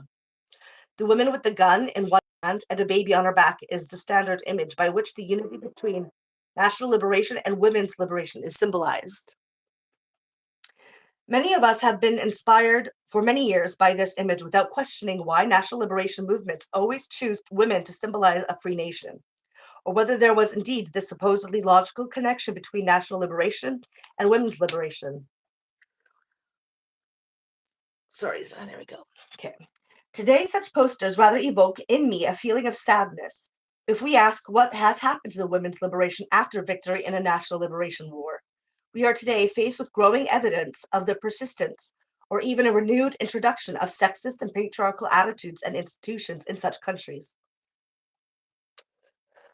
Recent reports about female infanticide and feticide in China and about the campaign launched by the Zimbabwean government against prostitutes have destroyed the illusion that there would be a direct path from national liberation to women's liberation. Faced by these developments, some Western feminists who drew inspiration from women's participation in liberation struggles in Asia, Latin America, or Africa are now turning away from asking why women's liberation did not follow national liberation. They give up their former internationalist orientation with the arguments that we Western feminists have no right to criticize these countries, that we do not know enough about what is happening there, that culturally and historically these societies are so different from Western societies that our criticism would amount to yet another manifestation of paternalism or Eurocentric cultural imperialism. As many are afraid of being accused of feminist racism by third world men and women, they'd rather avoid the issue altogether and concentrate on what is happening in their own society. Others who are still active in solidarity groups and believe in some kind of socialist internationalism often argue that women in socialist countries have made great steps towards their liberation, that emancipation is not achieved at a stroke, that these societies are in a phase of transition from capitalism, imperialism to socialism and communism, and that they are in any case better equipped to bring about full liberation for women than capitalist societies. I do not think that either of the two positions is very helpful for furthering our understanding of what is happening in the world and for furthering women's liberation. Moreover, events in the USA and Europe force Western feminists to develop a somewhat clearer position regarding the question of the relationship between national liberation and women's liberation because, at present, women are again being reminded in many Western countries of their national duties to bring forth children for a race and nation and or to be ready to join the military forces for the defense of the fatherland, as is happening in West Germany today. Also, these policies are based on the assumption that women's interests are identical with national interests. And there are even some feminists who think that women's participation in military service could further the equality between men and women. The majority of European feminists, however, do not believe in this equality brought about by the Brotherhood in Arms. Many have joined the peace movement in the years of 1982 and 1983 because they felt that the threat of an atomic holocaust brought about by the stationing of SS-20 and cruise missiles and Pershing II by the two superpowers was the immediate cause to fight against. But also in the peace movement, feminists could not escape the issue of national liberation and women's liberation. Many of them were against the use of arms altogether, sometimes on the basis of a more or less implicit assumption that women, because of their capacity to give life, could not also be on the side of those who destroy life. This has also basically been the position of the old left women's peace movement and its follow-up organizations. But these women face a dilemma when it comes to the question of women's participation in national liberation struggles. Many acknowledge the necessity of an anti-imperialist struggle and sometimes also support national liberation movements, but they do not know how to harmonize their implicit or explicit understanding of a basically pacifist or nonviolent female nature with the reality that all national liberation movements are also drawing women into the actual fight with arms. If the image of the woman with the baby and the gun has no positive meaning for them in their own situation, how can they then support it in the case of women in national liberation struggles? Or is it sufficient to say that there is a basic difference between a war, a nation, or a people people fights for its own liberation from imperialist and colonial dependency and an inter-imperialist war? Third world women involved in a liberation struggle or in nation building after such a struggle may find these moral dilemmas of Western feminists a luxury they may have no time to indulge in. But even they cannot escape the question eventually. if they do not deliberately close their eyes to reality. The moment will come when they have to ask, like the woman in Zimbabwe who was picked up by the police in the anti-prostitution drive last year, whether this was the state or the society her brothers died for. Not only for feminists from imperialist countries, but also for feminists from colonies and ex-colonies. Relationship between national liberation and women's liberation is far from clear. A clarification of this question, however, is more than ever necessary today, since not only women from overdeveloped and underdeveloped market economies are linked to each other and integrated into the world's market by the International Division of Labor, but also women from centrally planned socialist economies. A discussion of the relationship between national liberation and women's liberation will, therefore, have to take cognizance of the existing International Division of Labor and its relation to a particular sexual division of labor. The questions to be clarified are not only whether women, after a national liberation struggle, have more access to political power than before, but also whether the socialist goal of a classless society was achieved and an abolition of an exploitative and oppressive sexual division of labor took place. An answer to these questions will depend, in the last analysis, on the concept of society and the model of development that is pursued during and after the liberation struggle. In this, the concept of the nation state plays an important role because the post liberation nation states are the political subjects which determine the further destiny of people, also of women. Before we come to this discussion, it may be useful to have a brief look at some of the post liberation socialist states and ask what happened to women's liberation after the victory was won. This analysis cannot attempt to be comprehensive and do justice to the complex historical reality that emerged during and after the liberation wars and/or the revolution in these societies.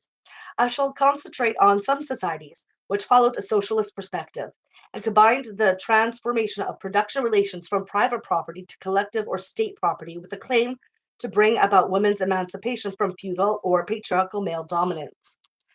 The most prominent of these are the Soviet Union, which provided the initial model of a socialist society, and China and Vietnam. Developments in other socialist countries which underwent a national liberation struggle, like Yugoslavia, Cuba, Mozambique, Angola, Guinea-Bissau, Algeria, etc., would show variations from patterns observed in the three cases mentioned above, or just mentioned now. But there will also be fundamental similarities regarding the strategy of women's liberation because in all these states, the strategy followed for women's liberation was and is based on the theoretical foundations worked out by Marx and Engels.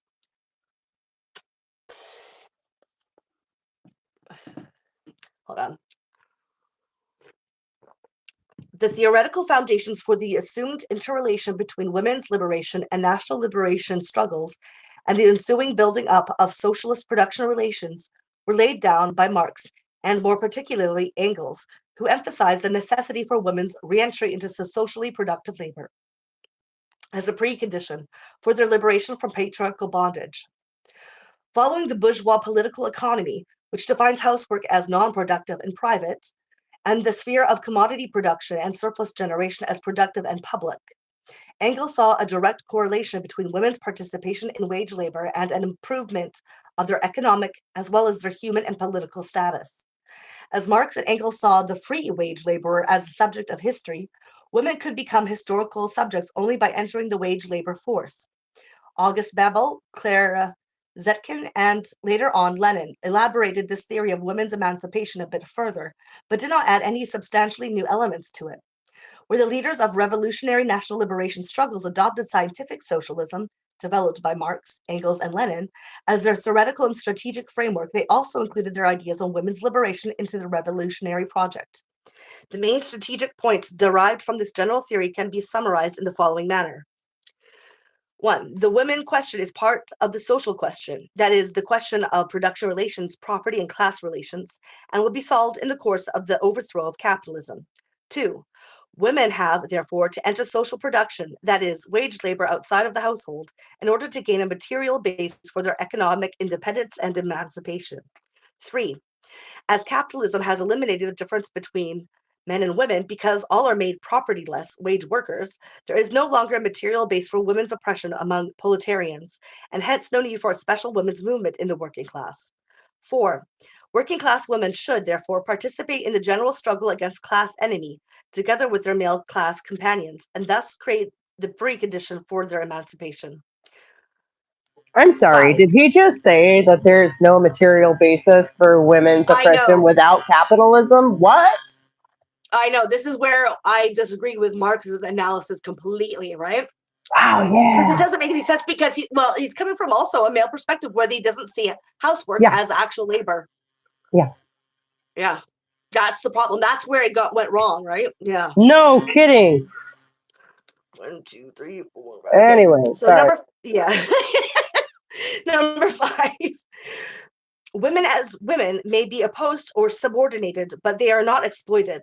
If they are wage workers, they are exploited in the same way as male workers are exploited. This exploitation they can fight together with the men in a struggle for a change of production relations or a class struggle. 6. The struggle against our specific oppression as women has to take place on an ideological plane through legal action, education, propaganda, extortion, and persuasion, not at the level of basic production relations, where the problem of exploitation is tackled. This struggle is, in any case, secondary to the class struggle, which is primary. Therefore, women should not form separate and autonomous organizations. Their organizations should be under the direction of the Revolutionary Party. Separate women's organizations would be divisive for the unity of the oppressed class, so also would be too much emphasis on particular women's grievances. 7. After a revolutionary change of basic production relations and women's entry into social production or wage labor, there must also be a collectivization, socialization of private domestic labor and childcare. This Wait, will enable women to I'm so participate sorry. not only in wage labor, but also political action. It will, huh? Well, they can participate in political activity then, huh? Wow, that's sorry. Oh my Yeah, god, it was no. like two. Oh, I was in the kitchen. Like, shit, what was it 2 points ago? It was like, oh, you can't have your own meetings because you're, that would be a It would distraction. be divisive. Yeah. Yeah. Sorry, Which I ladies. understand, like a unified front mentality, but like still, that's only like to not No. address it at the same time. You can. It's very easy. You just need to understand about what housework is as being Yeah. work. Or maybe you That's should like let the the women main have thing. meetings so they can decide how to best deal. You know what I mean? Like, that, Well, I'm like, done. I would walk out. I would walk out at that point. It's like, well, a lot oh, of feminists have, and yeah. especially like in the '60s. But what they've done is they've added on to Marx's theory that he completely was blind alleys that he had, where he Hmm. didn't see women's work as work. Right. Yeah. That's the She main mentioned something thing. about blind alleys. We're probably getting to that, and I should shut up and let you read. Yeah. Oh yeah. 8. Was it 8 or 9? I can't remember. Oh, well, okay. On the level of man-woman relations or the family, efforts have to be made to achieve true equality or democracy between man and woman. This is possible through ideological struggle since the family has lost its economic meaning. All right. In the following, I shall give a brief overview of some of the main countries which have gone through a revolution or national liberation struggle and have followed the previous principles of women's liberation combined with the strategy of social development. The leading question will be whether women, who in most cases participated in large numbers in the actual liberation wars, have been able to achieve liberation from patriarchal relations as well. Elizabeth Kroll, 1979, has analyzed the experiences of rural women in production and reproduction in 4 countries, which have undergone socialist transformation or of production relations, some of which after a revolutionary struggle, namely in the Soviet Union, China, Cuba, and Tanzania. As her findings are relevant to our question, I shall briefly summarize them. All 4 countries have undertaken programs of collectivization in the agricultural sector in order to change the production relations from privately held property and land to socialized forms of ownership, state farms, communes, cooperatives. It was expected that this collectivization would liberate rural women from the patriarchal control of the male head of the household, since they could become individual members and wage earners in these collectives. Their labor should become visible, individually remunerated, and a source of economic independence. But apart from these collectivized units, all 4 have maintained or even reestablished, as is happening in China today, privately owned plots. Because really, how communist are they? I don't. communism, that's what I just want to say right now, communism and capitalism are very, very, very similar ways of organizing society. It's just one hand you have the state control, the other hand you have private control, but these are like, the state is not for the social good, like for it's not done through people within your society. It's done by a small a group of people who own power. That's the same as capitalism, and there's no real difference really, because if it's the state plot of land, well, you still don't have much of a say, do you? But anyways, I'll just leave it there for now. And in all four countries, great efforts were made to mobilize women to enter social production, that is, to participate in collective agricultural production, because following the general Marxist theory on women, they were seen as housewives and hence involved in private production. In Russia and Tanzania, however, women had always participated in large numbers in agricultural production. In Tanzania, they even constitute the main agricultural labor force. In China, their participation differed between the north and the rice-producing south. Whereas women in the north hardly did any field work, women in the south did. In Cuba, women were drawn in large numbers into agricultural wage labor only in the 1970s. So then we got women in the dual economy. In all four countries today, women not only participate in large numbers in the collectivized sector of agriculture, but they are also the main labor force in the private sector, which still remained or was recreated.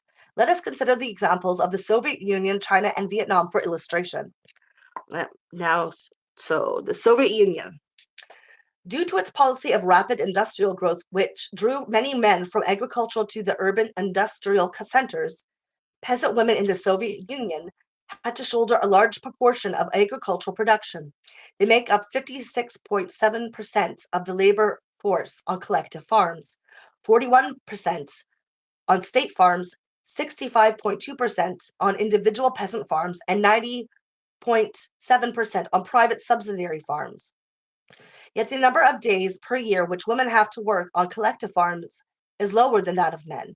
This is mainly due to their involvement in the private subsidiary sector, which provides between 75 to 90% of the subsistence food for the rural households. Also, mainly older women work on these private plots. Thus, women's labor in agriculture in the Soviet Union is divided up between an informal sector of privately owned plots with subsistence production and a formal sector of state-owned collectivized farms. They constitute by far the bulk of the subsistence producers and still make up about 50% of the labor force on the state farms. On top of this double workload, they are responsible for all the household work. Men do not generally share housework in the Soviet Union, and the socialization of housework in the form of kriches or whatever, that means I have no clue what that is, in the and kindergartens, public dining rooms, etc., has not been adequately developed. Apart from a short period of radical reforms and experiments immediately following the 1917 revolution, the provision of public services was not of primary concern to the government. Crèche and nursery facilities remained largely concentrated in the cities. A creche is just a daycare for little children. I don't know why she wouldn't just say daycare. That's so weird. Yeah. Well, this is translated from German, so it's the translator, whoever translated it. Thank you for letting me know. I had no clue what that was. Creche and nursery facilities remain largely concentrated in the cities, where 37% of the preschool children go to creche or nursery. Also, the few public canteens which still remain are in the cities. On the state farms, women usually perform the unskilled, non-specialized tasks which involve physical labor and not machines. They have less education and training than the men, and thus their proportion in the managerial and supervisory jobs is low. They are rarely heads of farms, brigades, or dairy departments, or farm managers. Due to their heavy workload and the unchanged sexual division of labor in the household, women's political participation in the Soviet Union is generally low, particularly in rural areas. As political gatherings take place outside working hours, that is, mainly in the evening, women who have to do the shopping, cooking, and housekeeping after their work on farms or in factories are not able to attend such meetings. All reports admit that, due to the burden of household responsibilities, women cannot compete with men over hours and commitment in political activities. The consequence is that they are even more underrepresented among political decision making bodies. Which actually, to me, has always made those groups look like children hiding in a clubhouse while mom is at home doing real work. Yeah. Well, that's the thing. Which, Like, you take out the understand, and also you just take out the understanding that this is work. you're It right. takes material, physical work. Mom So, is at home like, cleaning up after your ass, so you get to go to the club meeting. exactly. Yeah. Exactly. So when you don't take it as work, then it's going to recreate it. Right. And then you have the gall to tell me I'm not the serious person because I didn't get to come to the club meeting because I was washing your underpants. Are you serious? Wow. Wash your own damn underpants. Or whatever. But like, yeah, and then they just little boys and their toys. That's just what that makes me think of. Yeah. The high rate of employment of women in the socialized and so-called subsidiary sectors, the limited availability of public services and communal facilities, the lack of modern household gadgets and appliances, and the refusal of men to share housework mean that women have much less leisure time than men and are constantly overburdened. The resentment of Russian women in this situation, particularly at the persistent and reinforced patriarchal and sexist attitudes of men who fill their leisure time with drinking and TV watching without bothering in the least how the housework is done, also found vivid and bitter expression in the Almanac Women in Russia, brought out as a samizdat by a group of Russian feminists in 1980. This is a phenomenon which could be observed in all four societies. A new division of labor seems to have been established, not between skilled and unskilled or lighter or heavier jobs within agriculture as before, but between agricultural and non agricultural jobs. Typically, the non agricultural jobs are mainly in the hands of men, a situation which we already know from both over and underdeveloped market economies. Women in the Soviet Union tried to lower their double or triple burden of work by refusing to bear more children. As the state treated them mainly as workers without including housework and child rearing in the category of productive labor, without providing sufficient collective services because these appeared too costly, without any change in the sexual division of labor, the women answered with a kind of birth strike.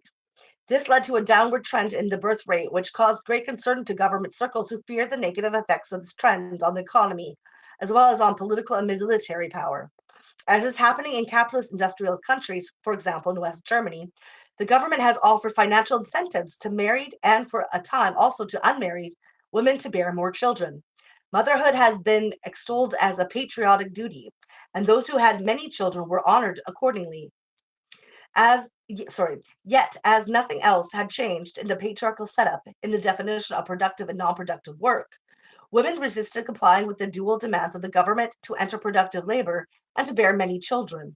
As one woman doctor observed, all theories about improving the status of women were made by men who had no interest in that neglected area, reproduction which filled women's lives. Yeah. They just want women to keep doing that shit. Well, it's not wrong when you have a bunch of small children. Your life is full. Yeah. And you're still telling you go to work, but you can't get the managerial supervised because you got children. You're doing the extra work. And you can't participate politically because you're busy doing extra workload because it's Right. not seen Well, as and work. see, okay, and I feel like maybe it would be just a tilt to reframe this as that shit is so important. Yeah. It And all can't it go would take without is being the done. acknowledgments, and then that needs to be dispersed and put that into an account for economic reasons. Yeah.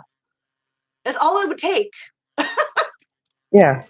But men just like to are just so used to having that luxury. Yeah. Yeah. Yeah. Okay, so now we're moving on to China. Oh God. It's not that bad. The People's Republic of China also followed the socialist principles of women's emancipation spelt out previously.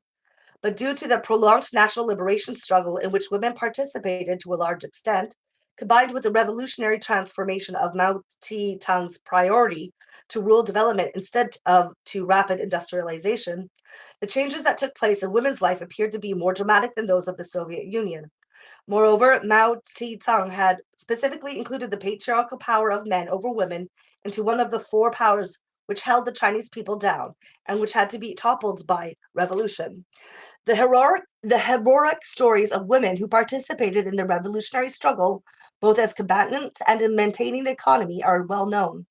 One of the one of the structural changes as necessitated by the Liberation War was the taking over of fieldwork by women, which, according to a survey in 1937, had been traditionally a men's domain in China. After the revolution, a number of legal changes were introduced which tried to combine the abolition of patriarchal husband power with the introduction of women into social production. Thus, the new marriage code of 1950 was combined with the law on land reform. The Chinese leadership took the decision to distribute land, not to families, which would have meant to male heads of households, but to those who de facto worked on the land. Thus, also women who worked on the land were given land titles. Even when families as a unit were given the land rights, a special clause provided that women had the same rights as men, even the right to sell the land, which was a truly revolutionary measure because it rooted the emancipatory demands in the change of the basic production relations between men and women. Women and men could become owners of land. As land reform was combined with marriage reform, which provided for easy divorce for women, the consequence was a spate of applications for divorce, most of them from women. As Delia Davan reported, many rural women immediately grasped the significance of this combined reform and said that they would ask for a divorce when they would get their land title, when their husbands could not oppress them any longer. Megier estimates the number of divorces that occurred in the first 4 years after the marriage reform at 800,000.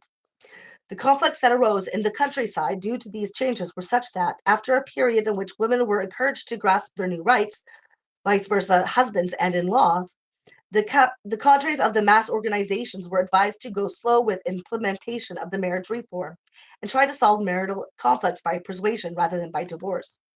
In the course of time, the radical marriage reforms of the early revolutionary and post-revolutionary phases were again changed in the direction of more conservative and patriarchal family relations.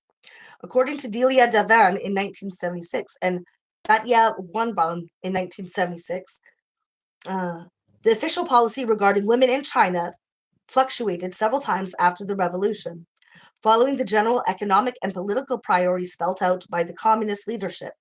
This policy put either more stress on women as productive workers or as reproductive housewives and consumers. After the establishment of the People's Republic of China, it was necessary to mobilize all people for the reconstruction of the economy and an increase in production. In the early 1950s, women were encouraged to enter social production both in agriculture and in industry. By their participation in labor outside the home, they increased their income, but they had to neglect their domestic responsibility. This contradiction was partly solved by the mobilization of older women, such as grandmothers, to take care of small children. Where women had no such help, they had to reduce their wage labor, and thus had to accept lower work points. In some areas, women achieved only half of the work points of men. Childcare and other domestic services were not yet collectivized to a great extent.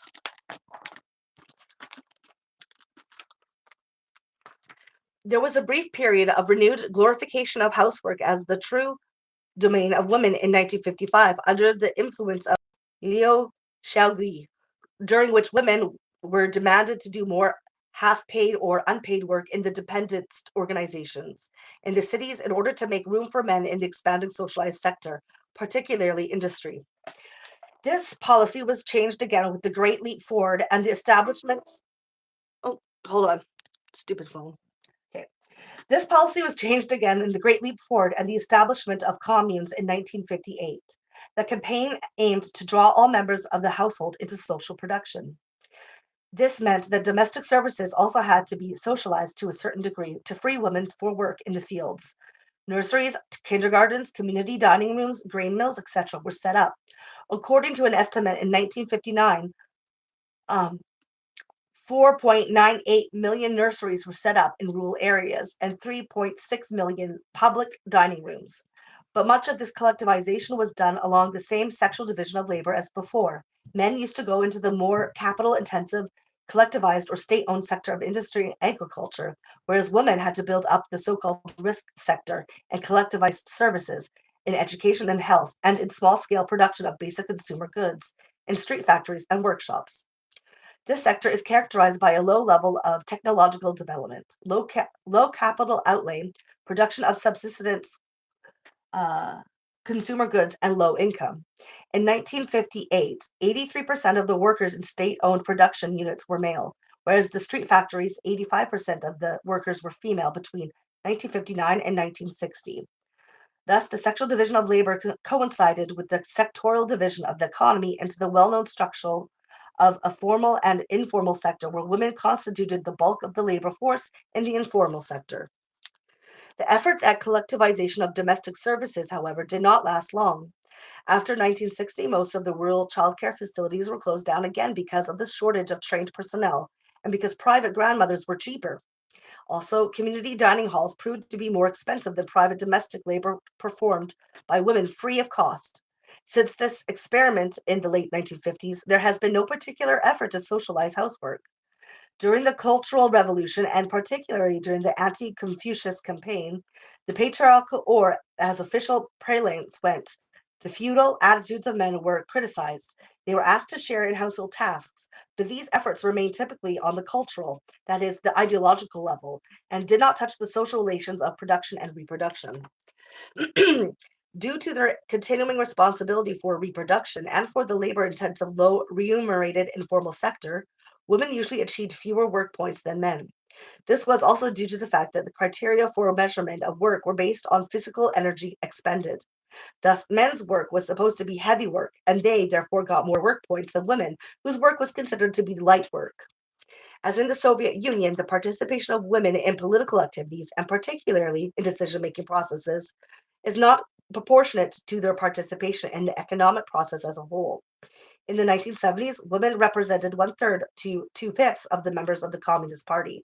The representation in revolutionary committees where the main decisions were made regarding to the implementation of government policy was far from satisfactory. Even where the majority of workers are women, the managing committees are often made up of majority of men.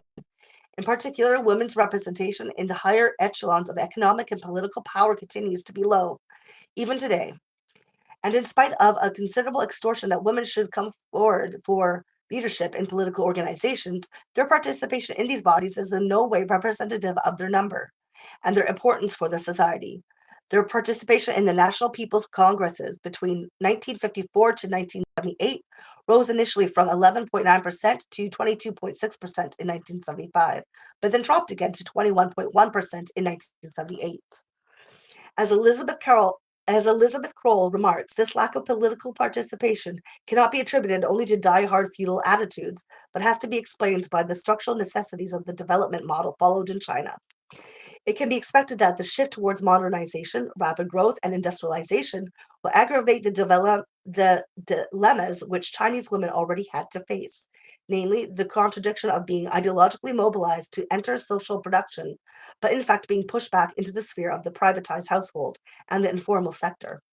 This is so because the maintenance or reconstitution of a patriarchal sexual division of labor with women responsible for household and subsistence production still provides the cheapest means not only for the reproduction of labor power, but also for lowering the production costs of marketable consumer commodities. Thus, a policy of rapid modernization will, of necessity, lead to the reconstitution of the housewife model, as we know it from other third world and first world societies. In fact, an analysis of the effect of the new policies of the Chinese government after Mao on women reveal that, as in India and other parts of the underdeveloped world, women in China are no longer defined mainly as producers or workers, but increasingly as dependents, consumers, and breeders. Whereas in the 1960s and early 1970s, the contradiction between a socialist strategy for women's emancipation and the de facto policy of making women, not men, responsible for unpaid and low-paid household and subsistence production, such as gardening, private plots, handicrafts, childcare, health services, was still camouflaged behind a lot of revolutionary rhetoric, which emphasized women's contribution to the revolution. This Right, but rhetoric this seems to book is have been, 40 years old. That happened so fast. yeah, it's because they're not changing the structure that's needed to, right? Yeah. Right. They make a show of these changes, these improvements, But and then then when it just becomes too expensive, right? take them right back. Yeah. Was still camouflaged behind a lot of revolutionary rhetoric which emphasized women's contribution to the revolution. This rhetoric seems to have been given up, together with the socialist strategy to liberate women. Because they start to emulate capitalism, is what happens too, right? Because it's Yeah, about, well, that lovely. it's cheaper, so that's already starting the structural of siphoning off parasitically, right? Uh, yeah. And that's where it starts. It always starts from Everybody that. has So to if take you're a not going to cut. go down to the very base of the problem, you're not going to fucking change anything. You're going to recreate it, Yeah. right? You got to root that shit out. And you're Root never that going shit to find the base of the problem without talking to women. out. Yeah. So, Well, I mean, they do listen to, but lots of you women have this. Didn't like Clara Zetkin oh, was a right. socialist or whatever, like Marxist theorists, and even they didn't really see that aspect, right? It only sort of came about later, right? I don't mean individual women. I mean, we've already addressed several times the ways in which this whole thing is structurally Yeah, set up to exclude women as a group. yeah, And yeah, that's what I mean. yeah, By doing that, you're never going to get at the real root of whatever is going on. yeah. You know, discussing it with women. Yeah. Yeah. Um, where was I? Sorry. No, that's okay. Okay, so from people to population. I shall limit the discussion to that aspect of the new policy on women which shows more clearly than others the shift towards housewifeization in China, namely the new population policy. Before Mao's death, the masses, the people, were mainly seen as producers, capable of solving their problems themselves. But the new government is emphasizing the consumptive costs of a growing population. Since 1979, it has launched a campaign for the promotion of a one-child families. I remember that. It has calculated the costs of educating and employing the young generation, the costs of providing basic needs for a billion nation, and has shown that with more than one child in each family, there would be few resources left for accumulation, investment, modernization, and an increasing standard of living for urban as well as rural households. It would also be difficult to provide employment for a growing population. The emphasis on people as consumers is part and parcel of the policy of four modernizations because consumers are not only a cost factor but constitute also the necessary market for the consumer goods and gadgets which are considered indicators of a modern standard of living. The present Chinese government sees a large and growing population as one of the main obstacles in its effort to reach the goal of modernization. Before 1979, family planning was part of general health work and work with women, where the decision to limit the number of children was left to the couple or the women. Now, the control of people's generative behavior has become a direct state affair. The decision of a couple to have or not have another child has become a question of responsibility for the nation's welfare. This responsibility is mainly put on the shoulders of women. They are the main target group for family planning measures. We have, thus, the peculiar situation that the state in the Soviet Union has declared that it is women's patriotic duty to bear more children, whereas the state of China makes it women's patriotic duty to reduce the number of their children to one child. In both cases, women have had practically no say in the formulation of these policies. It is the state which regulates and controls their childbearing capacity. Seeing a pattern here? Oh, yeah. Always comes down to the breeding. All right. Because In that's the China, difference. yeah, I know, right? In China, the state is using an elaborate system of coercion, of punishments, and rewards to get this capacity under control. This system of coercion, first designed by the scientific advisors of the population control establishment in the USA. So they took from the US. Very socialist, you guys. Well, and it's horrifying how much of that eugenicist shit really does have its roots here. I know, right? Yeah. Then applied in countries like Singapore and India means that economic rewards or punishments are used to force couples to lower the number of their children to the number targeted by the government. The Chinese government has set itself the population growth targets of 1% by the end of 1979, 0.5% by the end of 1985, and zero population growth by the end of the century. This means that families cannot have more than one child. The punitive economic sanctions used against families who do not, on their own, fulfill the patriotic duty of adhering to the one-child norm include an excess child levy as economic compensation to the state for the cost of another child means for the community. The total income of such couples is reduced from 5 to 10% over a period of 10 to 16 years after the birth. Sometimes the levy for a third or fourth child is 15 to 20% of the couple's income.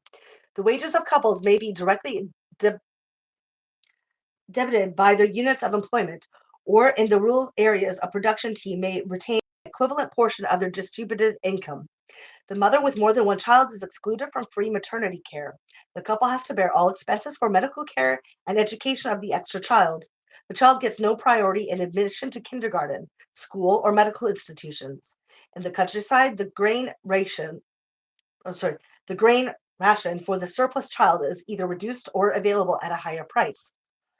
In the cities, the families with more than one child do not get additional housing space. In the rural areas, they do not get additional land for private plots and the right to collective grain in times of flood and drought. Commune members are punished by losing 3 to 5 workdays per month. Parents do not get promotion for 4 years or may be demoted, or their salaries reduced. The one-child families, on the other hand, get economic rewards and privileges. They include a cash subsidy for health or welfare paid to the couple monthly or annually until the child is 14 years old. In the rural areas, the parents are entitled to additional private plots for the commune. In the cities, to extra housing space. Oh, stupid thing. Okay, there you go. The single child is entitled to free education, free health services, and gets priority admission to nurseries, schools, and hospitals. It also gets an adult grain ration. The parents of such a child get an additional subsidy to their old age pension. The state is using the organizational machinery set up in the cities and the countryside in the course of the collectivization program to implement this population policy. The policy itself has been formulated by family planning committees, which work under the control of party committees. There are hardly any women in these decision-making bodies, but the actual implementation of population control measures has to be carried out by local units of the women's organization, by barefoot doctors and health workers who are mainly women. The fact that each person is a member of some kind of organization makes an almost total control of women's generative capacity possible. Each family is visited individually by members of the family planning committee of the neighborhood, the factory, the rural production team, etc. Women and men are put under pressure to comply with the one-child norm. The women are given a one-child certificate, which entitles them to a number of privileges. Each woman is allotted a particular year in which she should have a baby. This massive state control of women's reproductive activity has met with resistance, particularly in the rural areas. There, the percentage of one-child families is lower than in the cities, and the birth rate was, in 1981, even rising instead of falling. The reasons given by Elizabeth Kroll for the peasants' resistance to the state intervention in their decisions to have children point to the basic dilemma of the government's policy of modernization. Quote, at the same time as the value of the labor resources of the peasant family is maximized by the new economic policies, so the single-child family policy attempted to radically restrict the birth of potential laborers. The conflicting demands on the peasant household by the Chinese state as both a unit of production and reproduction have probably never been greater, unquote. Single-child families are allotted more private land and have a reduced output quota to be handed over to the collective. But more private land also means increased need for more family labor, which, on the other hand, is being curtailed by this policy. Single-child families in the countryside can solve this basic contradiction only by working more and longer hours. As no changes have occurred in the sexual division of labor, it can only mean that women who comply with the government policies will have to work more on the private plots. The contradictory policy has its roots in the new conception of women mainly as breeders and consumers, and of children mainly as cost factors. But for the peasant household everywhere, children and women are mainly producers and not only consumers, as may be the case for the urban middle classes and workers. In the wake of the state's population control measures, another conflict has arisen, which, last analysis, is capable of undoing whatever emancipatory progress has been made by women in China. The single-child family constitutes a threat to the old age security system in the rural areas, as old parents have to be looked after by their children in their old age. Women in the countryside still prefer 3 or more children, and their preference is mainly for boys because old parents usually live with their sons. This is a direct result of the unchanged patrilineal and patrilocal marriage and kin patterns, whereas the reform of the marriage law foresaw a number of changes for the women, viz., easier divorce, free choice of partner. It left intact the traditional patrilocal and patrilineal structure of the families. This means a woman moves to her husband's residence and village at the time of marriage, gets incorporated into his line, loses the base she had in her parental village, and is supposed to bring forth sons who would look after the old parents and continue the male kinship line. Hold on, just give me a sec here. I gotta put this.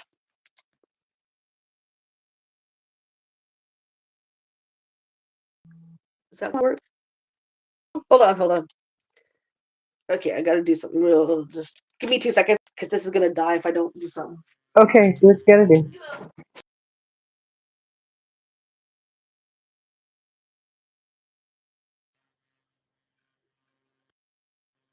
While we're taking a, oh no. Okay. While we're taking a quick break though, I have to say we're at 45 minutes, unfortunately. What? While we're taking a quick break, I just wanted to mention it's getting on towards, we got about 45 minutes, unfortunately. Okay.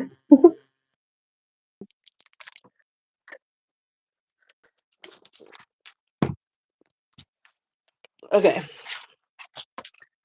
Where was I? Okay. Thus, even after the collectivization of land, the men in the villages remained in their kinship and family relations, whereas the women were all brought in as outsiders. Lanny Thomas has shown that these patriarchal structures were even deliberately used in the collectivization drive to break the resistance of peasants against collectivization. The brigade was equivalent to a village, the production team to a patrilineal kin group. Quote, together as a team, a group of male kinsmen held usage rights over socialized land, water, and equipment. Many of the small teams were referred to by family name, and in the village, members of one family may have held the most prominent position, end quote. At the local cadres are also mostly drawn from these male lineage groups. As women in this system are an economic loss to the parental families, the parents do not invest much in their education and training. By the new economic policy of reprivatization of parts of the land, these patriarchal structures are strengthened, but the combination of economic policies, the population policy, and patriarchal structures is detrimental to women. The party puts enormous moral and economic pressure on the women to have only one child. The patrilocal and patrilineal kin group demands that this child should be male and that she should have more sons. As has been reported by the press, the consequences of this policy range from the killing of female children to female feticide, where sex pre-selection technology is available, to forced termination of pregnancy, even at a late date, and to forced sterilization. As in India, under the emergency rule from 1975 to 77, cadres get financial rewards of up to 100 yen for meeting certain sterilization or abortion quotas, or they get penalized by 10 yen if they do not meet these quotas. Thus, force is used by cadres in China, as it was in India, to meet the targets set by the government. The use of force and indirect coercion is not an outcome of inherently aggressive or feudal remnants, but of the structural contradictions, particularly in the rural economy, as well as in the modernization model followed by the state as a whole. The state is not in a position to achieve its modernization goals unless it squeezes more surplus out of the countryside. On the other hand, the state cannot provide for adequate food, shelter, old age care, healthcare, and education for all its rural citizens. In this situation, it is not surprising that peasants in China resist the government policy of population control by saying, quote, we cultivate our own land, eat our own grain, and bring up all our children in our name. We have taken responsibility for the land. There is no need for you to bother about our childbirth, end quote. The Women's Federation of China seems utterly helpless in its effort to criticize the anti-women tendencies which have come to the surface recently. It has always been an instrument for the implementation of party policies or party politics designed mainly by male leaders. Thus, it was also instrumental in bringing the new government's policy to the women's masses. Following the official socialist theory and strategy of women's liberation, the anti-women tendencies are seen as ideological survivals of feudalism. The women's organization is not capable of identifying these tendencies as part and parcel of the new production relations. But these are not just a reconstruction of feudal patriarchal ones, but are structurally the same as those we find in other underdeveloped countries which are being integrated into the capitalist system. By defining women as housewives and breeders, it is possible to obfuscate the fact that they are subsidizing as unpaid family workers and as low paid production workers the modernization process. And, and as in other such apparently dual economies, violence here is also the last word to ensure socialist ongoing primitive accumulation of capital. Yeah, same structure. Okay, then we move on to Vietnam. Man, that's not. Oh dear. I hope it's better. Hopefully I can get through this. Okay. Vietnam. In Vietnam, too, the Communist Party has made women's emancipation one of the 10 principal tasks of the revolutionary struggle against colonialism and capitalism. It seems the Marxist leaders saw the tactical necessity of mobilizing women for the anti-colonial and class struggle right from the beginning. They tried to bring a Marxist perspective to the already existing women's movement. According to Trong Tam Dam, male revolutionaries even published books on the women's question under a female pseudonym and proposed strategies to bring bourgeois and Marxist women together in a united front to fight against the common colonial enemy. In doing so, the Communist Party followed the well-known strategy of denouncing feminist ideas about equality as bourgeois ideologies and subordinating women's struggles for emancipation to the task of national liberation. Quote, the party must liberate women from bourgeois ideologies, eradicate the illusion of sexual equality advocated by bourgeois theories. At the same time, it must make women participate in the revolutionary struggle of workers and peasants. This is the essential task, because if women do not participate in these struggles, never will they be able to emancipate themselves. To achieve this, it is necessary to combat feudal or religious customs and superstitions, give female workers and peasants a serious political education, raise their class consciousness, and make them participate in working class organizations. End quote. The mobilization of women for the national liberation struggle was crucial. Theoretically and strategically, the Communist Party followed the principles laid down about the women's question by Marx, Engels, and Lenin. This means, above all, women's entry into social production was seen as a precondition for the liberation. But this classical Marxist-Leninist assumption that women in pre-revolutionary societies are not involved in public social production is simply not based on concrete analysis of Vietnamese reality. Because, as Christine White remarks, the masses of peasant women in Vietnam were not cloistered or limited to working in the house, but worked in the fields, in rice cultivation, traveled all over the country as traders, and thus played a crucial role in social production. The leaders of the Communist Party understood that it was absolutely necessary to mobilize women for the continuation of this social production, not for a re-entry, if they wanted to wage a national liberation war. The heroic performance of women during the anti-colonial wars against French and American imperialism is well known. They made up 80% of the rural and 48% of the industrial labor force during the war against the USA. They were active in the fields of administration, education, and health, and also participated as combatants in the guerrilla struggle. Most important, however, was their role in keeping the economy going while most of the men were at war. And after the victory in 1975, women's participation in all sectors of the economy was high. According to 1979 statistics, the participation of women in all sectors of social production was 65%, 62% in light industry, 85% in agriculture, 63% in state trading, 61% in health, 69% in education. But after the war, many women who had held leadership positions during the liberation struggle were replaced by men. Prominent women were sent to the provinces. The promotion of women to management positions does not reflect their high rate of work participation. The percentage of female cooperatives presidents rose only from 3% in 1966 to 5.1% in 1981. It was higher in handicrafts cooperatives where the bulk of the workers were women. It seems that Vietnamese men not only resent women in leadership positions, but also belittle or ridicule women's objective contributions to society and economy. In spite of all their heroism during the Liberation War, women's participation in political organizations after the victory does not at all reflect their economic contribution. There are no women in the political bureau of the Communist Party. In other leading political positions, also, their number is small. The number of women ministers or vice ministers rose from 5 in 1975 to 23 in 1981. Madame Bing, who was foreign minister during the war, took over the Ministry of Education, a typical women's ministry. The percentage of women representatives in the National Assembly rose sharply during the war years from 18.2% in 1965 to 32.3% in 1975, but then declined again to 26.8% in 1976 and 21.8% in 1981. The same declining trend could be observed in the People's Councils, which are the next echelon under the National Assembly in the government structure. At all three levels, the provincial, district, and village level, the percentage of women representatives declined from 1975 to 1981. In the provincial councils, from 33% to 23%. In the district councils, from 38% to 22%. In the villages councils, from 41% to 23%. This declining trend is explained by spokespersons of the party or the women's union either by the fact that after the reunification of Vietnam in 1976, the most backward South was also represented in these statistics, or that this trend is a manifestation of die-hard feudal attitudes. Arlene Eisen quotes a vice president of the women's union who said, quote, "The heritage of Confucianism, feudalism, and capitalism runs deep.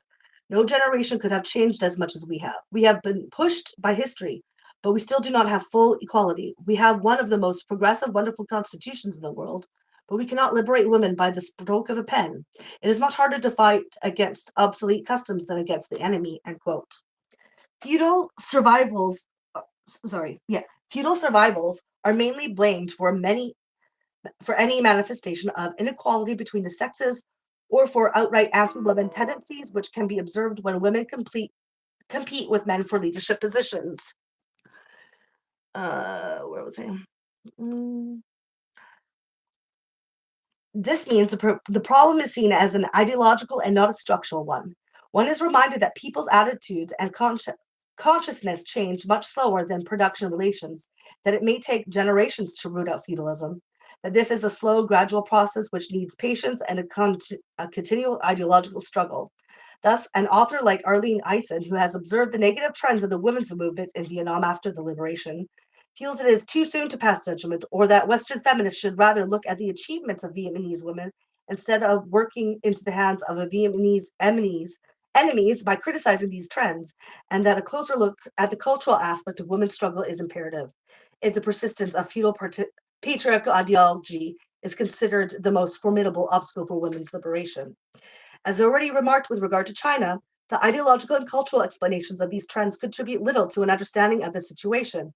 In Vietnam, as in China and the Soviet Union, the reconstruction of the economy eventually followed the model of the so-called dual economy, consisting of a modern, formal socialized or state-owned sector, particularly in industry and in collectivized agriculture, and an informal sector called subsidiary sector, consisting of household production, private plots, handicrafts, cooperatives, and subcontractation of work, and socialized agriculture. As in other parts of the world, the capital-intensive, technologically more advanced, and socialized sector with better incomes is mainly a domain of men, whereas the bulk of the labor power in the informal sector is female. Seeing a trend, seeing the similarities? Huge problem. Yeah, I would also love an update on this. Yeah. Well, you can even just see now, like, they're very capitalistic, these places. Very capitalistic. See, I don't know anything about modern Vietnam, is what I'm realizing. Vietnam is just like any other capitalist country, really. Mm-hmm. So, like, that's the thing. The structure does not change, and it's got the same motivations behind, like money needing like forever growth, right? Industrialization. Yeah. The sickness is everywhere. Yeah.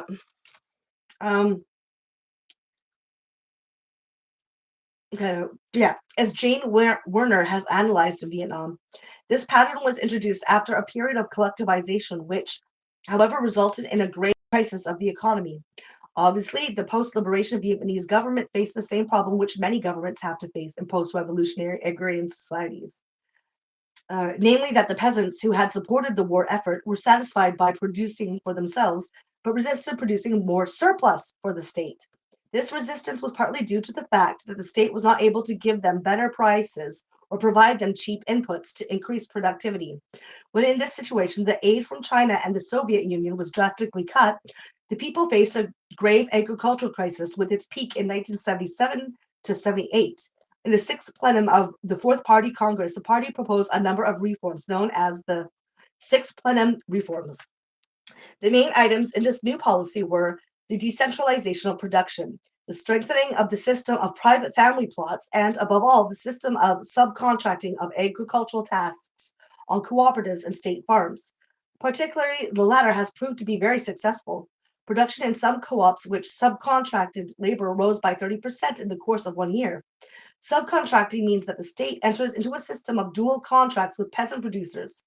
These contractors oblige the peasants to deliver a negotiated amount of grain to the state in exchange for the state's obligation to supply fertilizer, seeds, and certain kinds of equipment at a reasonable price to the peasants.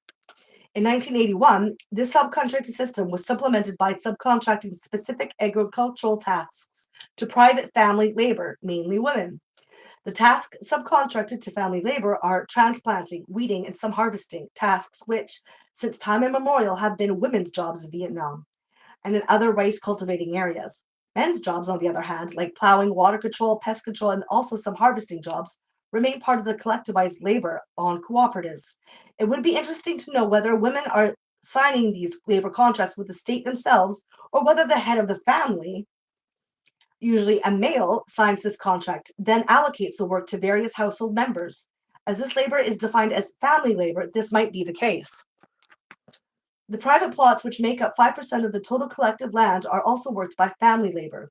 The contract system based on family labor is also used for pig and fish production. Pigs and fish produced over and above the government quota can be consumed or sold by the family. Handicrafts production handicrafts production too is done on contract basis. The contract system, combined with the family economy of private plots, has proved to be quite successful as far as increasing production is concerned. Agricultural co-ops which used subcontracted labor were able to raise their production considerably, and the family economy supplies 90% of the pork and chicken and more than 90% of the fruit in Vietnam. Jane Werner remarks that although the family economy is highly productive, it is still considered a subsidiary economy or a supplementary economy because workers and administrators can have a family economy too. This reveals that the concept family economy is based on the well known capitalist social and sexual division of labor between non productive private or family sphere and the productive public socialized and industrialized sphere. As these divisions have not been abolished in socialist countries, the family economy, or as I call it, subsistence production, subsidizes the socialized modern sector. It is also not surprising, therefore, that the contract system is interpreted as a means of using the leisure time of peasants, particularly of peasant women, productively. As the formal collective sector is not capable of generating enough wage employment throughout the year, the subsidiary family economy also comes in handy to relieve the labor market of too much pressure. It is typically men who are given employment in the socialized sectors, whereas women are typically called upon to perform the tasks in the subsidiary family economy. The family economy comprises 40 to 60% of total peasant income. According to an estimate, 90% of the subcontract tasks in agriculture are performed by women. They also perform most of the work in the private family economy. Together with this task still performed by women in the collective sector, this means that women have to work harder and longer hours, that they have less time for leisure, education, or political activity because they actually work as housewives, not as workers, with fixed labor time and wages. The workload of women is also enhanced by the fact that there are not many socialized services for childcare. The shift to the strengthening of the family as a unit of production means not only a double but a triple burden for women. Housework, including childcare, subsistence production for their own family, and subsidiary or contract work for the state. This this housewifeized labor is particularly cheap for the state, as it need not be as visibly and equitably remunerated as women's work in collectives, where women receive individual wages in cash or kind. This may be the secret behind the success of this new policy. This is even more apparent in the handicraft sector, where 85% of the labor force are female. Handicrafts production is obviously seen in Vietnam, as in other undeveloped market economies, as the solution for all the problems of agricultural development, but also for the economy as a whole. Handicrafts are mainly produced for export. They thus earn for the state foreign exchange, which is badly needed for the import of modern technology and equipment. Handicraft production, on the other hand, does not require much investment capital because much of it is done as house industry or in co ops, which do not require much machinery. Handicraft work also produces more income for the producers as craft prices are dependent on the market, whereas rice prices are fixed by the state. Women in the handicraft sector produce carpets, mats, embroideries, knitted and other apparel, ceramics, glassware, furniture, and lacquer work. These items are mainly exported to the Soviet Union and other Comecon states, but craft cooperatives also produce items for the home market like spare parts, tools, bicycles, bricks, and small machines. The handicrafts sector expanded rapidly, particularly the export oriented production. This has led to decollectivization of a lot of women's work and a shift from production of basic requirements for local consumption to the production of luxury items for a foreign market. One cannot avoid the impression that the same strategy of housewifeization is used in Vietnam, which is proposed by capitalist agencies in other third world countries to integrate women into development through income gathering activities, handicrafts, and small scale production of luxury items for Western or urban consumers. Imagine that, looking like a little bit more capitalist as it goes. Uh, the strategy is supported by the argument that handicrafts production, subcontracting, and the family economy are soaking up surplus labor in the rural areas. Jane Werner questions the definition of surplus labor used here. The concept does not account for the housework and other labor women already have. Moreover, the labor that is subcontracted to them is the same work they formerly did as collective wage work. Thus, she concludes the family economy and contract labor rather increase women's work hours than take up idle hours. It is interesting that also the capitalist manufacturers who exported handmade lace from India to the West said that by giving work to 100,000 and more poor rural women, they were simply using the idle leisure time of these women's productivity. In both cases, women's housework is seen as leisure time.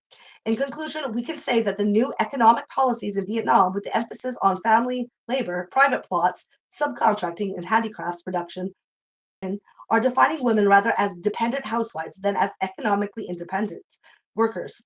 This enables the state to tap women's labor for its socialist accumulation process in at least 4 to 5 production relations. 1. In unpaid housework. 2. In work for the market, which is paid for by the product. 3. Unpaid family subsistence production on the private plot.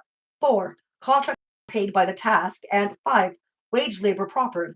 Analytically, one could say that Vietnamese women's subsumption under the accumulation process of capital has taken the forms of housewife subsumption, formal subsumption, market subsumption, marginal subsumption, and real subsumption. As this strategy is based on the nuclear family with the man and its natural head and assumed breadwinner, it is not surprising that men in general have an interest in tying women down to family labor and the family economy. This is not only profitable for the socialist state, but also for the men. It removes women's competition for the scarce and more lucrative jobs in the formal sector. It subsidizes men's wages by securing a solid base of subsistence. It ties women down to never-ending workday, and thus frees the men for the political activity, which is not only prestigious, but also gives economic privileges. Finally, it gives the man control over his wife's labor. These seem to me to be the marital reasons why these seem to me to be the material reasons why Vietnamese men might late of women's contributions, why they resent their rise to positions of authority, and why they have no interest in egalitarian family relations. The patriarchal tendencies criticized by the Vietnamese women are not feudal, but are manifestations of the international neo-patriarchy described in other chapters. No amount of ideological struggle for the establishment of the new democratic family will be able to change these production relations to egalitarian and liberated ones, because the nuclear family is the institution par excellence through which women's labor is exploited. The analysis of the situation of women in 3 socialist nations has shown that, in spite of the changes that occurred in the status of women during the liberation struggle and afterwards, the economic policies adopted by the governments in these countries had a similar effect for women. Notwithstanding the political differences between these socialist states, their policies of integrating women into social development are quite similar. They are all more or less based on the sexual division of labor, which regulates women to the family and or to non-wage work. This family, however, is not a feudal family, but a modern nuclear one. The problems arising for women in these societies are closely linked to the creation or reconstitution of this family model, which, according to Engels and Marx, was to disappear with private property. Developments in other countries, which have undergone a socialist transformation of relations of production, are similar to those described. What is striking in the account of women's position in socialist countries is the similarity with women's problems in market economies. Before we can determine whether socialism has created better preconditions for women's liberation, capitalism, it's necessary to ask two questions. One, why are women mobilized to participate in national liberation or revolutionary struggles with a socialist perspective? Two, why are women pushed back after the victory is won? Okay, and then we get to, you still there? Okay. Hell yeah. Why are women mobilized for the national liberation struggle? Let me just see. Convenience? Well, let's see. By its very nature, a national liberation struggle is the struggle of a broad front of people who live in a particular territory, have a certain common history and culture, and certain community of interests, and understand themselves as a nation. The enemy is usually an imperialist or colonial external power and or its representatives within the country. Sometimes, as is the case with many African countries, the concept of nation did not exist prior to the liberation struggle. The political and economic entities created artificially by the colonial powers cut across historically grown tribal and territorial boundaries. In these cases, one could say that the national liberation struggle itself created something like a national identity, which therefore did not exist. As the struggle of a whole people or nation against a militarily and economically superior colonial oppressor, it is necessary that all sections of the people are mobilized in the struggle of it, if it is to be successful. It is indeed a people's uprising and not a war fought by a professional army. Women's contribution to such a people's war is important for two main reasons. One, as the producers of the next generation, they are the guarantors of the future of this nation. This is particularly important in liberation wars, which often demand heavy sacrifices from the living for a better, happier future. Two, as the adult males are at the front, either as regular soldiers or in the guerrilla force, the women at the home front have to maintain the economy. Apart from their unpaid housework, they have to keep agricultural and industrial production going and thus provide the requirements of the people at home and the men at war. Without women's responsibility for the continuation of the economy, no successful liberation war can be fought. Apart from this, in many cases, women also join the army or the guerrilla forces directly as combatants. This is also necessary, particularly in cases of long drawn out struggles and when the number of men is not sufficient. The women also perform a number of services for the liberation fighters. They work as nurses, messengers, health workers, administrators, etc. Many have seen this direct participation of women in the guerrilla struggle as a direct contribution to women's liberation. The reasoning is that women with a gun in their hand would no longer accept male oppression and exploitation. But the history of the national liberation wars, as well as other wars, has taught us another lesson. The need to mobilize large masses, if not all women, of a nation for these patriotic tasks requires the foundation of national women's organizations. These organizations appear necessary to overcome the localized, individualized form of existence of most women who are not members of larger social groups than their families, kin groups, or the village. Women would be unable to carry They out. have to de-isolate them. That's Yeah, fun. right? True. Women would be unable to carry out the programs worked out for them by the Revolutionary Party unless they were organized. Apart from the efforts to draw as many women as possible into the women's organization, which, as a mass organization, is always under the authority and direction of the Revolutionary Party, the leaders of the liberation struggle have to bring about a number of structural and ideological changes in order to make sure that women are able to fulfill the necessary economic and military tasks. For example, in most cases, a number of patriarchal institutions and relations have to be changed. The traditional sexual division of labor has to be abandoned. Women are required to do men's jobs, men are required to do women's jobs. In China, for example, women in the liberated zones in the north who were not used to working in the fields had to learn how to cultivate land. to work with a plow and to carry on agricultural and crafts production. To do so, they had to move out of the house, form work teams, and learn new skills. In Vietnam, women not only carried on agricultural production, in which they always played a crucial role, but also produced other consumer goods and war material. In guerrilla warfare, men also have to do women's jobs like cooking or nursing the sick. A woman ex guerrilla from Zimbabwe reported that women who had joined the guerrillas first looked after the sick and wounded, but then also became combatants. When these women wanted to participate in the political meetings, some could not because they had to look after the babies born there. They criticized the men and demanded that creches, which is the daycares, should be established that the fathers of the babies share the work with the mothers. During the actual guerrilla fighting, the men also shared the work at the daycares. I'm just going to call it daycares. The fact that women organize in a nationwide organization represents a change in this status quo, which had wider consequences.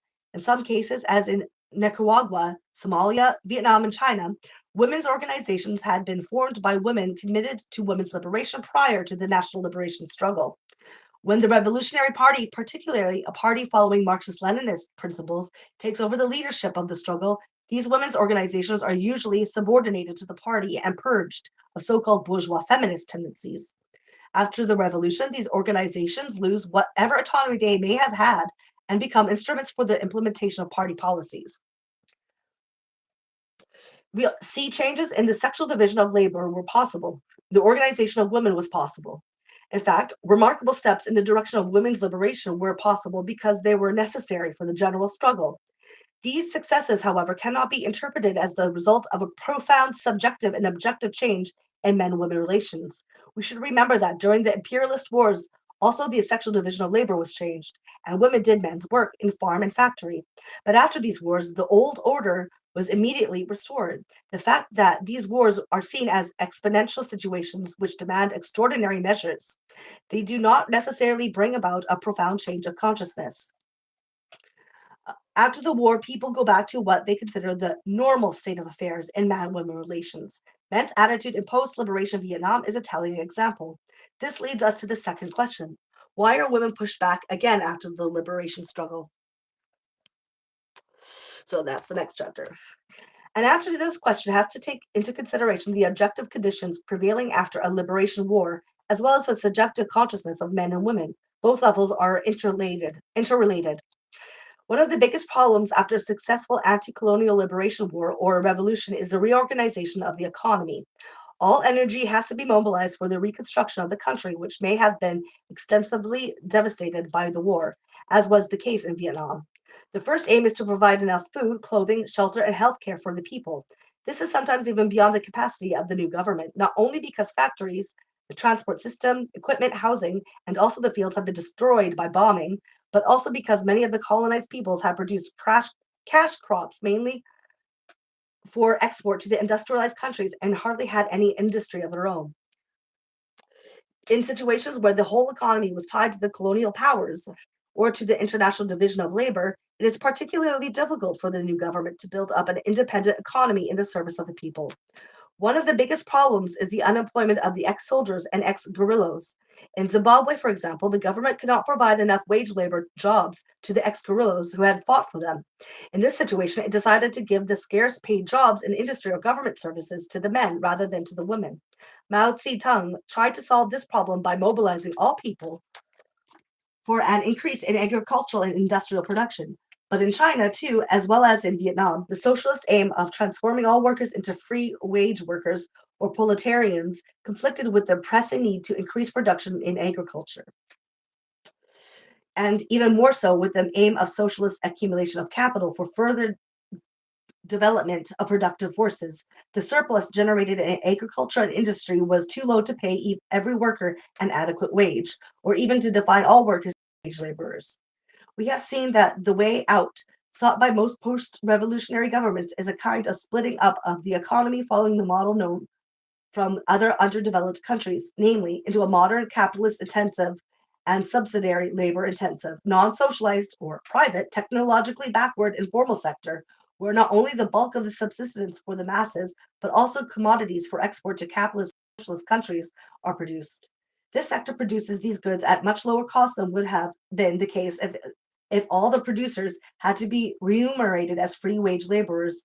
Here, as in the capitalist countries, the free wage laborer, the proletarian, the hero from whom the Marxists expected the revolutionary transformation, is, as Claudia von Werkhoff has put it, far too expensive. He works far too little, is not flexible enough, and cannot easily be squeezed for the generation of more surplus, because he is better organized than peasants, and particularly women who, as we saw, are the ones who provide the bulk of the labor force in the subsidiary sector. Thus, women, or rather women defined as housewives and not as workers, are the optimal labor force for socialist as well as for capitalist development, not proletarians. The economic difficulties of post liberation governments are not only to be explained by the objective national and international conditions within which the liberated nations find themselves, but they are also a result of the fact that the new governments want to build up a modern national economy. The model most of them are following is that of the industrialized countries, even where priority is given to agriculture, as was the case in China under Mao. The basic development model is based on the growth model of industrialized societies. Forever growth. The investment capital in this model either has to come from outside through aid, or it has to be generated indigenously by exploiting some sections of the society for the construction of a modern national industry. The strata and groups who are usually exploited for this purpose are women and peasants. As in this development model, the concept of labor is the same as under capitalism. The social division between the sphere of public productive labor and private non-productive or reproductive labor and the sexual division of labor cannot be abolished because these divisions guarantee that women's and peasants' subsistence and commodity production remain socially invisible. Their labor can thus be tapped in a process of ongoing primitive accumulation of capital, which can then be fed into the building up of a modern economy and state. This is the main reason why women have to be pushed back. The subjective side of the problem, namely that there may have been a de facto changes in the sexual division of labor during the liberation struggle, but that neither men's nor women's consciousness had undergone a radical change, is of course also there. Such a change could only have been brought about if an independent women's movement had waged a struggle against patriarchal man-women relations during and after the Liberation War. It was precisely an independent anti-patriarchal struggle of this kind, however, that was prevented by the Marxist-Leninist parties which led the liberation wars, because all contradictions among the people, including the man-woman contradiction, were subordinated to the main contradiction between the nation and the imperialist power. Marxist-Leninists usually consider the independent mobilization and organization of women around the man-woman contradiction a threat to the unity of the oppressed, the unity of the united front, and as inherently counter-revolutionary. In their concept of revolution, the women's question constitutes a secondary contradiction, which has to be tackled ideologically after the primary contradiction of imperialist and class relations have been solved. This is the reason why feminists who did not want to subordinate the struggle against patriarchy to other general struggles were isolated and forgotten, like Ding Ling in China and Alexandra Kolantani in the Soviet Union. With experience of There, her. That's the one I was talking about. Alexander Kollontai. That's who I've been talking about. When? Oh my gosh, I was asking you about the we were talking once about women, female Marxist leaders and some of their crazy ideas, and you said you'd never heard of her. Yeah, I never heard of her. I don't know this woman. Yeah. Yeah, okay. Anyway, her. But the experience of anti-women tendencies in China and the Vietnamese women's unions' complaints about the die-hard feudal attitudes of men are evidence that people's consciousness cannot be changed by cultural revolutions or ideological struggle alone, as had been tried more than anywhere else in China. In spite of progressive constitutions and legal equality between men and women, and in spite of women's enormous contribution to the war effort and to the reconstruction of the economy, women are nowhere adequately represented on the political decision-making bodies and are, moreover, sent back to the family and the subsidiary economy, whereas the men move up. This confirms that the change of consciousness, which may have taken place during the actual struggle here and there, did not last. I want to propose the thesis that such a change of consciousness could not take place because there was little change in the marital production, change in the material production relations of which the patriarchal man-woman relation is part and parcel. In the dual economy established after the revolution, the maintenance or creation of patriarchal man-woman relations, as well as their institutionalization in the nuclear family, are absolutely crucial for the building up of a modern economy based on the growth model. The fact that after the liberation, a national government has captured state power and that certain sectors of the economy have been socialized or are state owned does not yet mean that all production relations have been revolutionized, so that some sections of the people are not exploited for the benefit of other sections of the people. But the model of development followed by most post liberation governments necessitates the continuation of this exploitation. It is usually justified by the argument that the surplus thus accumulated by the state will be of benefit eventually, also to those who have been exploited, most peasants and women. But those who have control over political and state power can decide what should happen with the surplus. They can also decide that they themselves should get a bigger share of it than others. This may lead to the emergence of a new state class, which lives by the fact that it monopolizes politics. In a situation where little surplus is generated through productive labor proper, it is plausible that after the victory, the competition for such lucrative state jobs is particularly fierce. This, I suspect, is the main reason behind the low representation of women in all political decision making bodies in post revolutionary states. The men, particularly those who were the Revolutionary Party, have monopolized the state power. Women, however, are relegated to the family and the private or informal subsidiary economy. This model ensures that the big men are not challenged in their monopoly over the state power. Women are excluded from this sphere, and the little men are bought over by the relative power they are given in their families. This process is also reflected in the shift that is taking place from emphasis on the nation to the state. Whereas during the liberation struggle, the whole nation represented the psychological and historical commonality, after the liberation, the state and its organs claim to represent the common good. Building up a modern economy is therefore usually identical with building up a strong state. In this phase, the female image of the nation found on the revolutionary posters mentioned previously is replaced by the images of the founding fathers, such as Marx, Engels, Lenin, Stalin, Mao, Ho Chi Minh, Castro, Mugabe, to name only a few. Typically, among this gallery of socialist patriarchs, there are no women. They are indeed the fathers of the socialist states, not of the nations. As in other patriarchies, the role of women in the whole process of nation building is obscured by idealizing the founding fathers of the socialist state. Whew. Theoretical blind alleys, the last subchapter. Yeah. Okay, and then I seriously gotta go. I hate to cut it off, but Yeah, this one's not a big one, okay. so that's good. Theoretical blind alleys. Christine White has attributed the blindness of many third world Marxist Leninists regarding the concrete historical reality in their own countries to the uncritical adoption of the analytical framework developed by Marx, Engels, and Lenin in their analysis of 19th century European society. This is particularly evident in the concept of feudalism used to describe non capitalist relations in these countries. We could say the same of the use of the words working class, labor, productive labor, surplus, and others. The problem, however, is not only that this theoretical framework was developed for 19th century Europe and that conditions in the colonies in Africa, Asia, and Latin America may not fit into this framework. The question is also whether this framework was and is adequate for the analysis of even the European or American situation. The recent feminist critique of the Marxist analysis, or rather the absence of an analysis of housework, has already pointed to one of the blind spots in this theory. But that is not all. The Marxist Leninist theory of society and revolution was developed for a fundamental change within capitalist societies, but the women's question and the colonial question were analytically excluded from this theory, although they constituted a central and integral part of the social reality shaped by capitalism.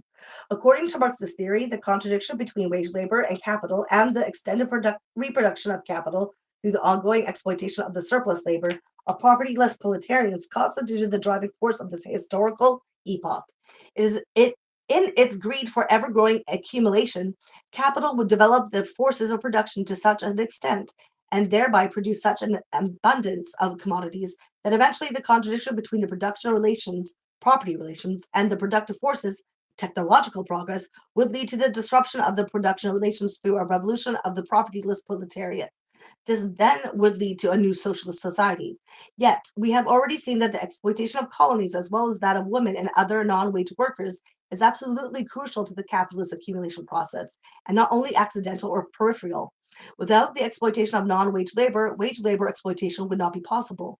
To leave these two main areas of super surplus extraction outside of the analysis has led into a blind alley, not only for not only the working class of Europe, but also the peoples who have undergone liberation struggles. This becomes evident if one looks at the history of the German Social Democrats, the first European Socialist Party which adopted Marxism or scientific socialism as its theoretical base. With the exception of the radicals around Rosa Luxemburg, the German Social Democrats were not against colonial expansion. Efforts at gaining control over colonies were criticized only when they were accompanied by violence and inhumane brutality. Quote, where the expansion could be expected to be peaceful, the party usually saw no reason to raise objections. When, for example, the leasing contract of the Chinese province, Chiu, whatever, was discussed in the German Reichstag, the Social Democratic delegates condemned the violence which accompanied the operation, but not the leasing contracts as such. Unquote. In the party organ, Der Vorwärts, this contract was even justified on the grounds that the opening of China was a historical necessity. Following Marxist analysis, the German Social Democrats expected the overthrow of capitalism and the victory of socialism, which they interpreted mainly as the state taking over the means of production, from a rapid development of productive forces, viz., technology and industry in the most advanced industrial countries. Therefore, they considered the colonial expansion as one of them, said as an integral part of the universal cultural mission of socialism because it would further the growth of capital in the metropoles and remove the obstacles to increased production in the barbarian countries. In this respect, the Social Democrats shared the cultural chauvinism of the German bourgeois class. They referred to the capitalist industrial nations always as the civilized nations, in contrast to the colonies, which were referred to as the savage or wild, native or nature peoples. The Social Democrat Quetzal even argued that the colonial policies of the European nations could bring all productive forces on earth into the service of the European civilized people, and at the same time develop the native peoples through a kind of welfare despotism. This welfare despotism would teach the colored peoples the work discipline which was necessary if they were to produce more than they needed for their own immediate subsistence. In this work discipline, he saw particular ethical value. As also Bernstein, one of the theoreticians of the right faction of the party, wrote, quote, we shall condemn certain methods by which the savages are subjected, but we shall not condemn the savages are subjected, and that we claim the right of the superior civilization with regard to them, end quote. The material core of such chauvinistic ideas was the fact that the proletarian masses in the so-called civilized nations could not expect a quick development of the productive forces, as well as of their own living conditions, unless the industrial nations had established the right to exploit freely the labor power of the colonies, to extract their raw materials at the lowest possible price, and to use the colonies as markets for the realization of capital. In this, the material survival interests as well as the autonomy of the peoples in these colonies were of secondary importance. In this respect, there was not much difference between German, French, or British working class, who all supported not only the colonial efforts of their states, but also the imperialist war.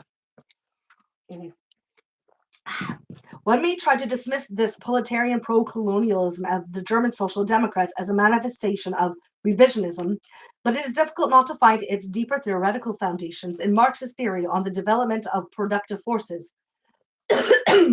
Marx himself saw colonialism, in spite of all of its brutality, as a kind of midwife that would open up the close, stagnating virgin lands of Asia and Africa and throw them into the capitalist modernization process. The great hopes with which he accompanied the opening up of India through the construction of the railroads by the British colonial power are well known.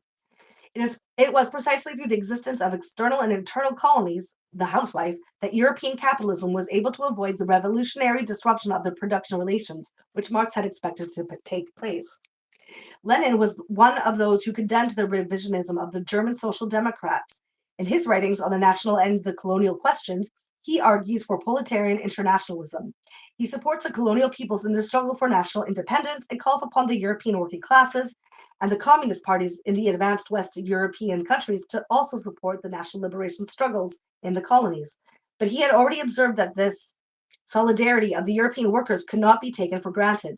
The British workers were not prepared to fight against the colonial policy of their government. But Lenin only condemns this attitude as a manifestation of the corruption of the labor atrocities in Western Europe. He did not address himself to the theoretical problems inherent in the Marxist theory of society and revolution. Like all scientific socialists, he expected the socialist transformation from the most advanced sections of the proletariat that is, the industrial workers. Their progress, however, is based, as we saw, on the free access to cheap raw materials, labor, and markets in the colonies. Also, Lenin's model of a future society was that of an industrial nation with the highest development of productive forces. For such a model, however, internal and external colonies are necessary to ask the worker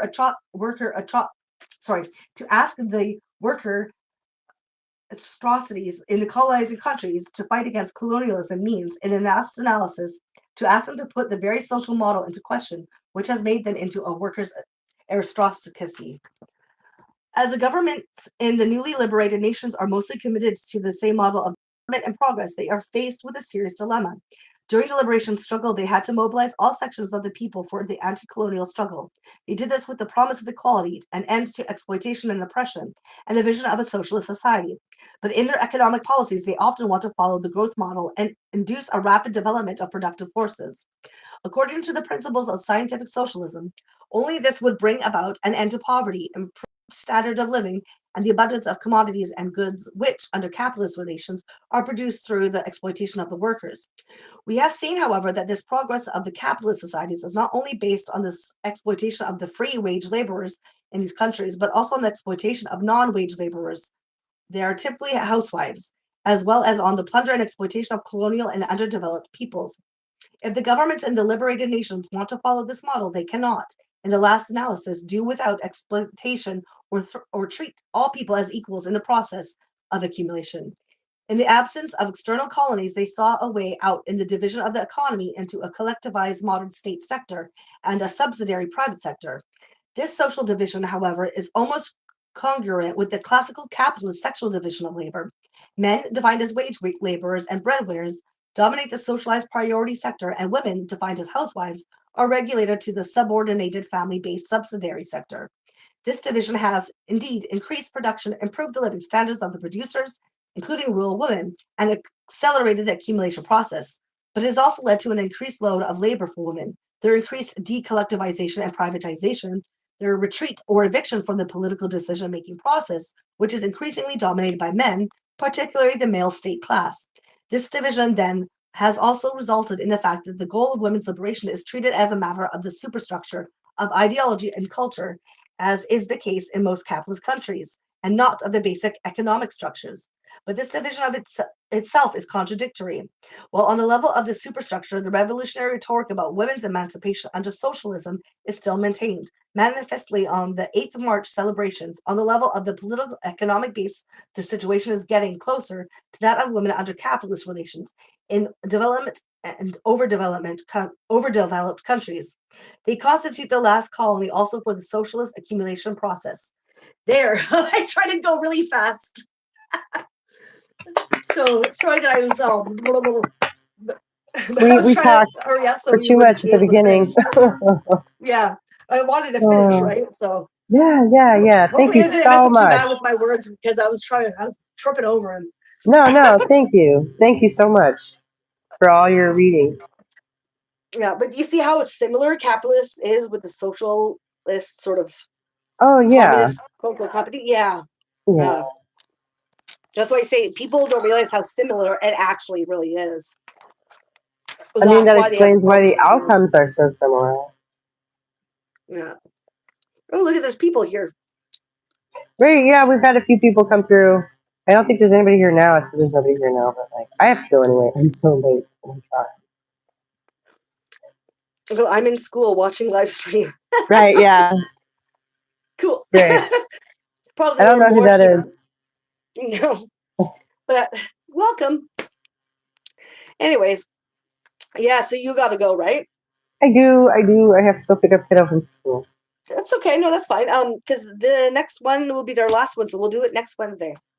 Okay.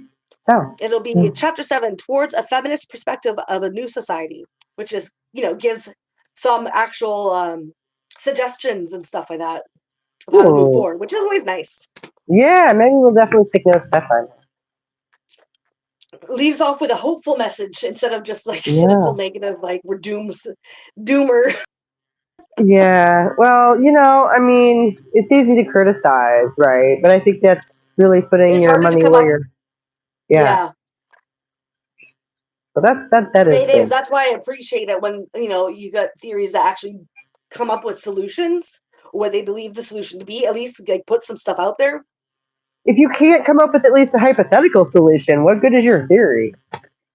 Well, you need to know to be able to change it. If you can like theorize what the problem is, you can come up with a solution. Yes, right. But I guess that you don't have a complete theory of the problem if you don't Yeah, have if at you don't least. have a solution. Yeah. Yeah. Yeah, I Yeah. hear you. So All right, yeah. hun. So All yeah, right. I Thank gotta you run. everyone for watching. I'll see you next week. That's cool. Yeah, I'm see you excited. next week. Awesome. Bye Bye. bye.